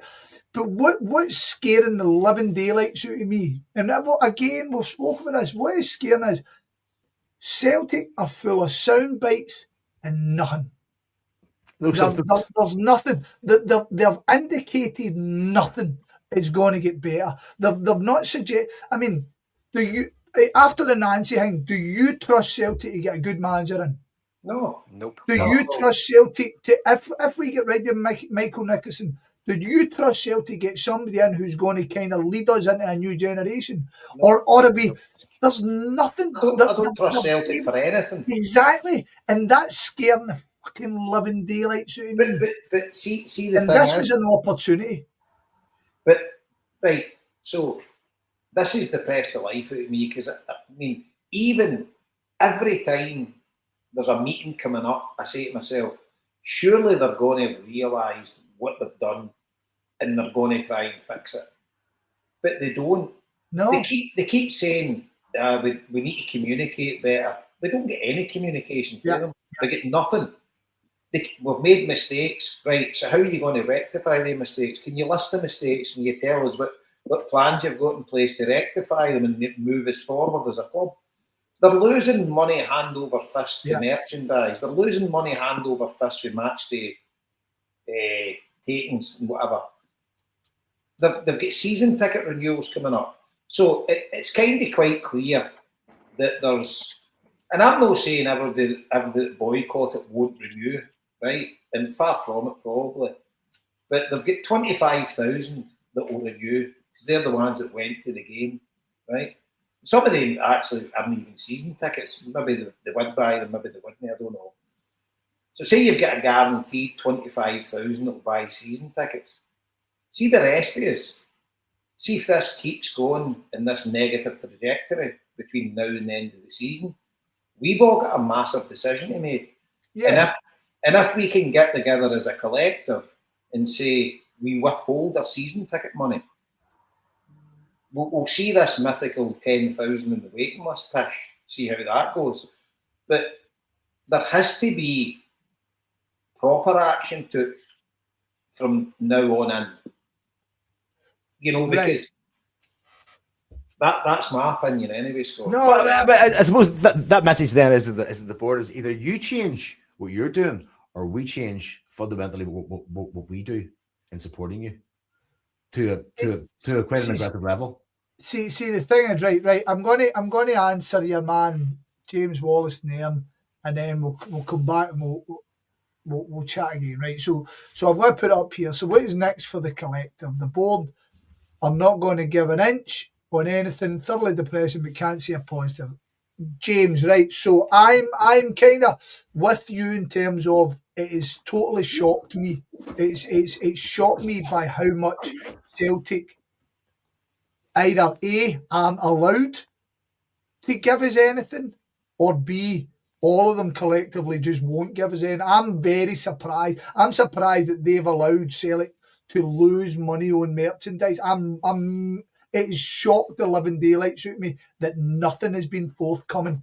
It's shocked me. However, as far as the collective go, the collective just got to keep going.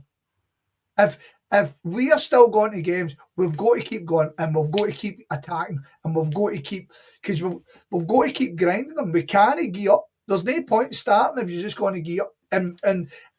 And I kid you not, see the people in the collective, right? And I can see people like to snidely take shots at them. Every person on that collective would give their everything for Celtic, man. Every one of them. There's no about any self-interest. This is all about the best Celtic can be. That's every person. And I'm guaranteeing you that, right? I'm guaranteeing you that. And by the way, see to add, Scott, it's all about the best Celtic can be, but for no personal gain. The only personal gain is joy and love and camaraderie with your friends, going to watch a football team and paying money through the nose to do it. There's a big thing, Jason. Every person at collective is investing money into Celtic in some way. Every one of them are. There's nobody getting freebies. There's nobody getting... So people need to step back when they want to get personal on people and stuff like that, because you might not like Wannies, you might not like them for saying this or even their political views, but in terms of Celtic, every one of them gets Celtic in their heart. Now, to come back to your point, Jason, I really, really, really hope we weren't going to get to a point where season tickets are going to be talked about. I was honest to God, I was hoping, like you said, the GB, something positive happened, or fan media, or they said, right, well, we're going to introduce this, and that would kind of allow us, let's see if they actually say, right, a fan advisory board, we're going to introduce this. That then kind of makes things a wee bit more appealing, because see the season ticket thing, it's massive. It's possibly the biggest thing that the collective could ever do, and I don't think it's I don't think it's easy at all to say to somebody, stop doing what you love today, stop doing that, stop, because we've all spoke about it. Going to see Celtic isn't just going to see a football team, it's your life. I mean, apart from my family, it's my life. Mate, of course it is. You think about how many things you're like, well, I can't go on holiday then. Who's having a wedding then? It's during the season. Do you know what I mean? Stuff like that. We all know people. I mean, all the boys who come off the island, it's no an easy thing to say to them. It was never an easy thing to say to them about the boycott. I get it, right? These are all hard. But the season ticket thing's mad. And then, like, say that suggestion, I've heard people suggest before, people put their money in, and we then say to the club, by the way, we're holding all this back until you do that. But that's millions of pounds. You know what I mean? This is, see, you're getting into fucking mad territory. Are people willing to sacrifice? It's not just that. It's like people's get their away records. And mate, people, you just put the words out my mouth. I'm praying we don't get to that stage. But I don't know that. But it has to be. It has to be used as leverage. It's got to be, because they're listening to nothing else. Nothing. And that Desmond maybe won't even give a fuck. He's maybe just wanting to put us under, because there's you can't be that. See, if you're a successful businessman, fucking money talks, right? That's all they care about. They'll shaft their granny to make a buck, and it's all they care about. But we're starving them of cash at the minute, and they don't care. What the fuck? Aye. This guy Hargreaves, who the fuck is he? A guy that fucking employed a couple of years ago or whatever, an ex-policeman that's now fucking calling the shots that's making Celtic Park a morgue. Yeah. What the fuck? I hear folks saying he's a Celtic supporter. I don't give a fuck. Yeah. I'm a Celtic supporter. It's honestly, mate, it's getting to the point that, I mean, I've spoke to many, right? And I'm talking about guys that go every week, that I go every week with to the games, and we're all at breaking point. We're all actually on the verge of wrapping it, and it would kill me, but I would do it. And do you know what? I would do it for the good of Celtic, because I think the club would get better, because something's got to happen. This cannot go on. I text the boys for the Green Brigade all the time. Any news, no news. Fucking, you can't put into words the disdain I've got for the people that run our football club. It's fucking criminal. And by the way, see another thing. See if we were to bomb and chuck the league, watch the collective growing, because it shows you the amount of arseholes that follow our football club. And I've said it for years. The only way the Celtic Trust got popular was when Celtic were shite. Yeah. The only way the collective will grow and evolve is if Celtic are shite. Because see, and there's where though guys like us and all the other podcasts need to stay firm with regards to the collective, because so when I've been asked to do things by the collective, like go up and speak or something, rather than kind of just going with the usual narrative of what, I always try to sell what the collective can be, because unity is strength. God's sake, we all know this. And if we could get together in such a big way what a force we can be, and we can look after each other, and we can make Celtic better, and we can hold people account. Unfortunately, right now, the only thing I can see getting any impact now from what we've tried and what we've seen and what we've done, and Marty can maybe touch on this, is see if we see the share price dropping. I think that's the only day that things will move. And I don't know how that drops. Is it losing games? Is it getting more fines? Is it? Because see if it is, we should be trying to get more fines every weekend. Because that's the one thing to me, because you're costing him money. You're costing him money. Because see right now, the shares bouncing and it's stayed up there for whatever reason. And his 35 million is worth potentially 120 million. And that's peanuts to him, innit? Really? Aye, so that's 35 grand or whatever, 350 grand that we're losing on a match day or whatever is the drop in the ocean to him. Yeah. But how can somebody like him hate us so much? That's what gets me. I mean, I know these guys live in a different world for us, right? They operate in different circles. But surely he must know a couple of normal Celtic fans. Aye. Want to get a rap there, but Marty, go down there and poke him in the side, man. Surely he's got a couple of guys in his phone book that are just normal punters that he's met over the years and he's took a shine to. And he maybe asked them a couple of things. It's fucking incredible. I mean, see when guys go to fucking Rod Stewart and stuff like that, fuck off. Fucking, do you know what I mean? Just fuck off. Right? I mean, it's fucking incredible. But we've got so many arseholes at Foley's that they're lemmings. And we stuck with the same with the old board. See with the Sack the Board campaign, they wouldn't do anything against Celtic because it's Celtic, and it's like the royal family with the old board. That those guys had the divine right to rule over us. Fuck off. Do you know what I mean? It's like it just makes you sick. And I wasn't Fergus's biggest fan, but he left the club to run itself, and obviously it didn't work out right. And we've now came to this. But see, the thing is, we're still on paper a successful football club domestically. But we can all see we're an absolute basket case. But I mean, seeing Fergus, at least Fergus was a clear communicator. At least he told you what it was going. Exactly. You knew what you were getting. Like, it was fucking, it was no balance. Like, it was none of this fucking like, here, I'll talk to you next week again. See if Dermot Desmond was the same as him, that just come out and tell us straight, no, this is the way it's going to be. Aye. Get on board or get off. Aye. And that's it. You get respect for the guy then.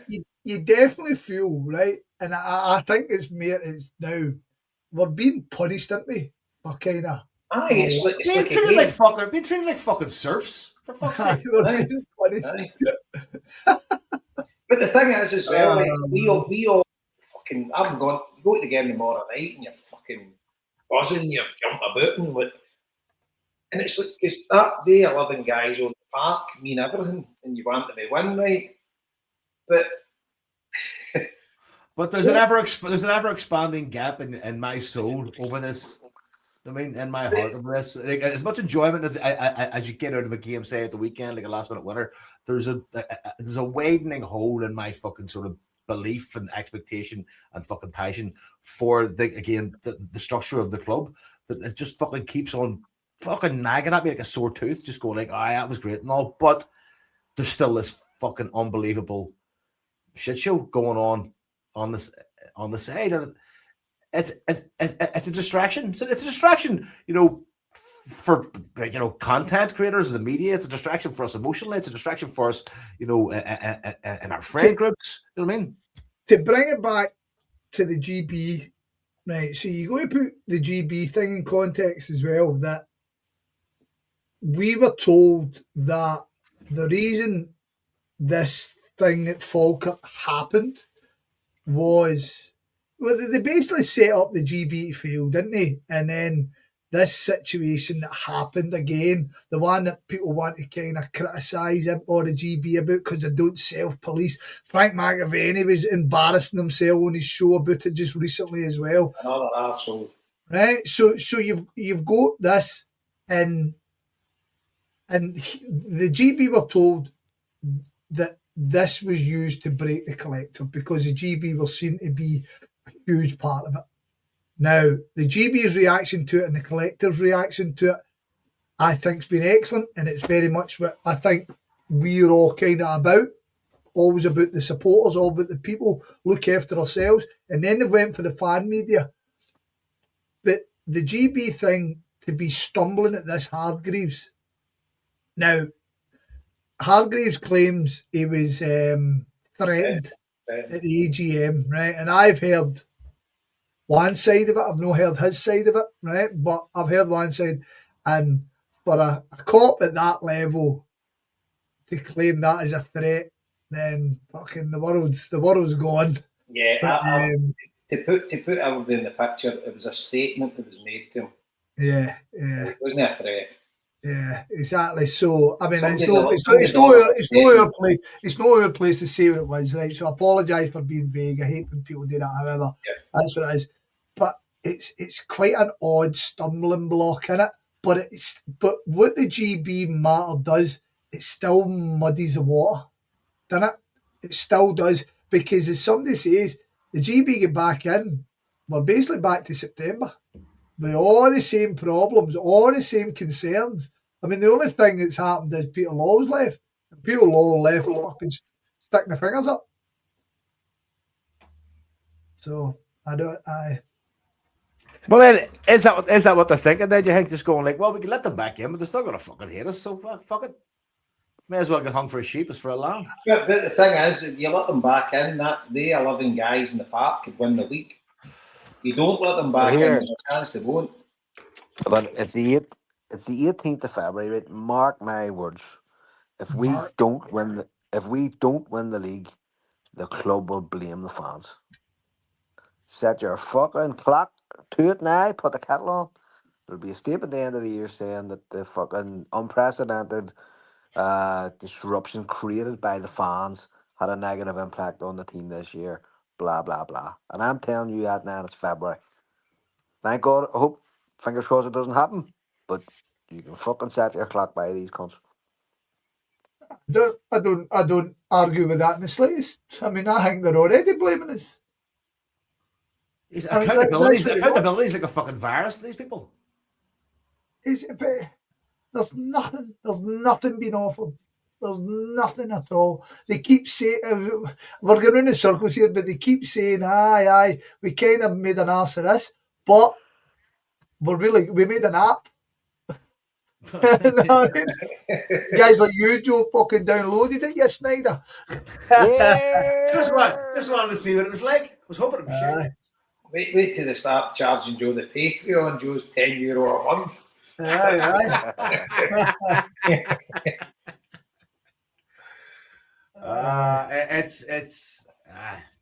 It's soul crushing to be in this, and it's. I'll be honest, boys. Celtic. I don't enjoy going to Celtic Park. Don't enjoy it, man.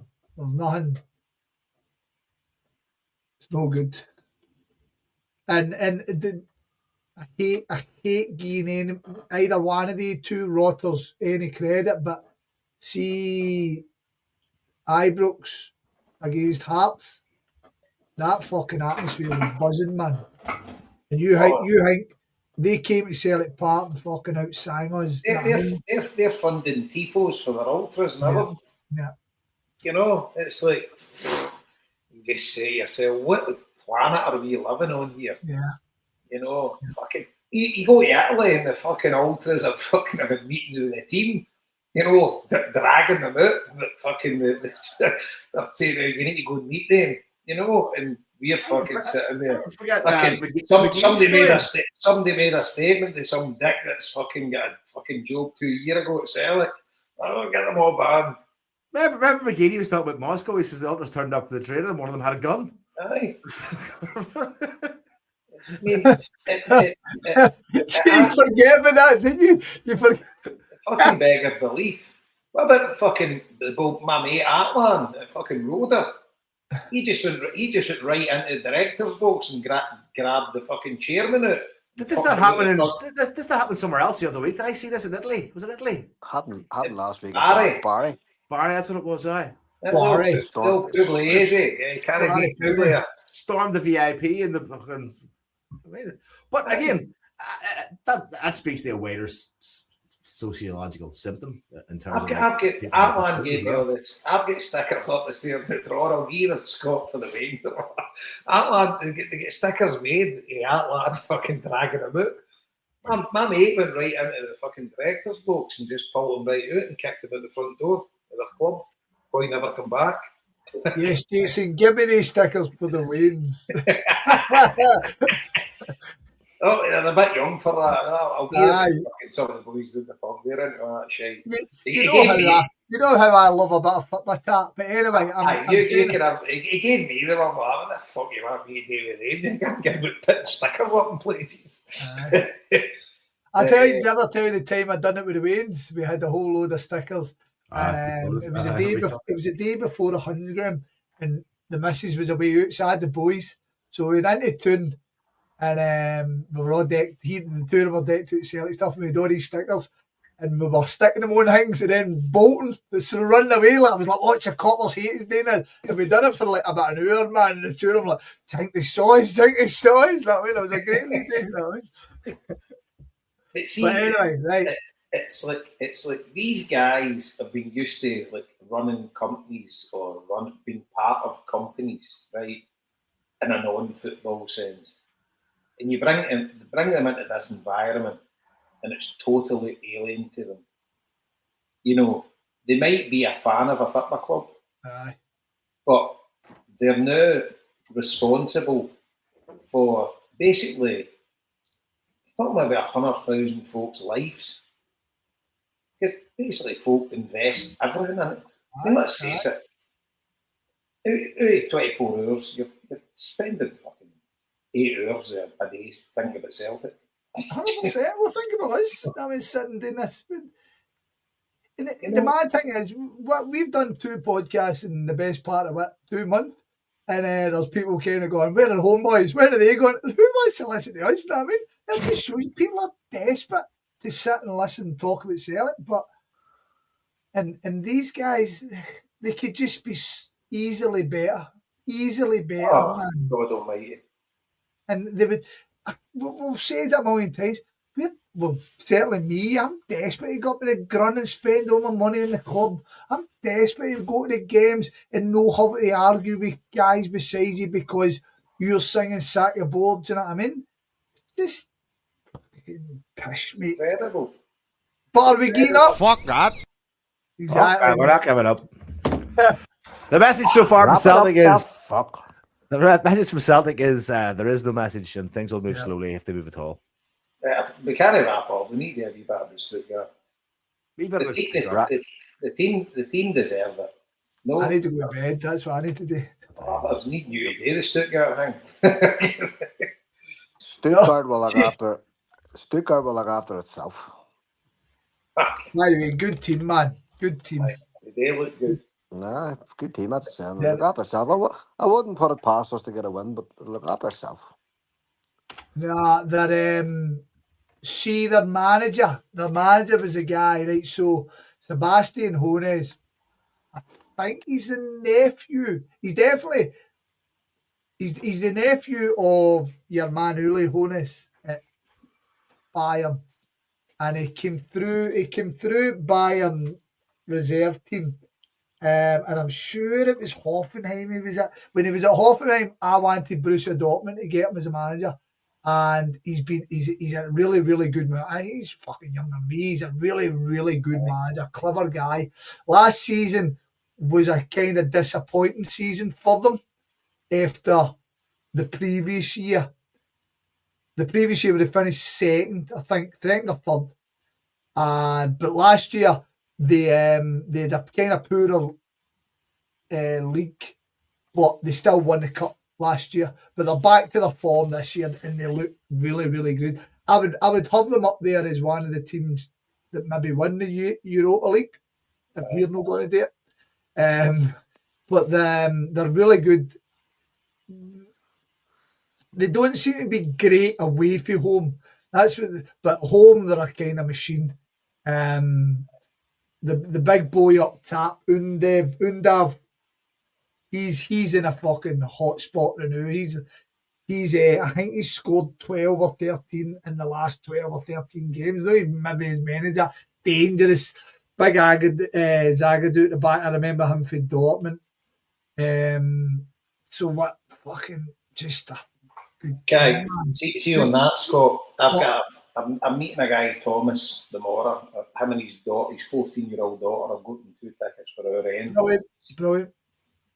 And he said me after the beat Cologne 3-1, he says, since half an hour after the 3-1 versus Cologne, Sebastian hits new heights, and this is only 98 matches. He says 2.5 years ago, we were actually 99.67%. I don't know how to work that out. 99.67% already relegated to League Two with Bruno Labbadia. Yeah. Then Seb Honeth came and he just dots at the end of it. He says, this guy is amazing. I had to actually go and check, and they had 4 managers, including a caretaker that year that he's talking about. But he's an excellent manager, really, really good. So I had to check his age, only 43, right enough. But no, he's a good manager. Well, I'd like to still be in the tie. That would be good. Do you know what I mean? We said the exact same against Bayern last year. As Marty says, I wouldn't put it past us to maybe fucking pull a wee result out of our arse, do you know what I mean? But I think we should be getting into it. It's a fucking free hit, but it's Celtic, innit? I mean, the frustrating thing is there's going to be a generation of Stuttgart fans. I watched Hamish this morning. There's going to be a generation of Stuttgart fans wanting to come and tick off Celtic Park because you know German football fans love their traditional clubs and they'll be wanting to come to Celtic and see the mythical Celtic Park, and we're just even with the GB, we're not a touch on what we can be, and the negativity coming from the punters who run our club is like a fucking stone on top of everybody, I think. Do you know what I mean? So, it's a fucking disease. So I don't know. Hey, hopefully we get a wee result, and hopefully there's a decent atmosphere. But Thomas, he was at the game in 2003. So it's my big mate Benji. He's faced Stuttgart, but he's a Bayern Munich fan. They text me and he says, look, one of my neighbours, he says he can't get tickets because there are 30,000 applicants. Can you get him tickets? So I says, aye. Maybe you want. He's been texting me, so I'm going to meet him. Their fan zone, the Mora, funnily enough, is at St. Enoch Square. Don't know where that is. Wow. It's normally in the Merchant City, isn't it? Aye, usually Merchant City, aye. Aye, so it's there. By the way, I went out at lunch today for work, right? Took a walk up Argyle Street. Always loved doing that the day before when we're playing with European teams. Never seen one Stuttgart fan. That was about 2 o'clock this afternoon. Never seen one. I walked through St. Enoch Square to think, maybe they'll be here early. That was. Would you have been in Stuttgart for that game? I was there, aye. That was amazing. Amazing. That was what a trip that was. Probably our biggest away European following, apart from like the final of any European away game. We must have been over 10,000 there, I would say. And did we work it last time? Was it Bonnie Tyler? Was Bonnie Tyler, wasn't it? Bonnie Taylor was on a half. Was it half time or before the match? Half time, I think. Half time, big Rab come up, Marty. Big Rab come up to me and he'd look, they sell beer in here. I was like, mate, you might as well pour that out of your head for all your buzz you'll get out of it. I tell you about me or John and Joe, right? We ended up getting to get the train, right, with some undesirables, right? There's a fucking squad hits. And I'm like, all right, let's fucking get him offside. So we've ended up walking to the stadium, got half the train. So we just fucking queued up. Fucking, obviously bloated on the drink. We were only in the day trip, right? We were there all day. And anyway, we're queuing up. I'm like, I don't think this is Celtic yet. But there wasn't big queues. We just fucking put the tickets in, get in, the freezer, get in. Walked into the thing, we're across from the Celtic fans. We're a hint the other goal. We're like, what the fuck we did? Says, we're over there, so we've showed our tickets to our steward and said, oh, come to me. Took us down under the stand. But everybody was dead nice with us, by the way. Not one bit of animosity between the fans whatsoever. Took it, and I said that to Thomas. He says, is it okay to wear Stuttgart colours on the Celtic end? I says, well, I'd keep them covered, but he says, you're probably fine. And he says, because we don't have hooligans and that, he says, we've got a big ultra group, but he says, friendly, he says, and lots of us love Celtic. He says, it's not going to be like, I think it was Liam or something, or Mick said to me, he says, you mind Scots, mate, fucking Belgium, you need to watch. But the guy's got his 14-year-old daughter with him, so I don't think he's going to be causing much chaos. But, if he sends you a picture with him with a big England flag, tell him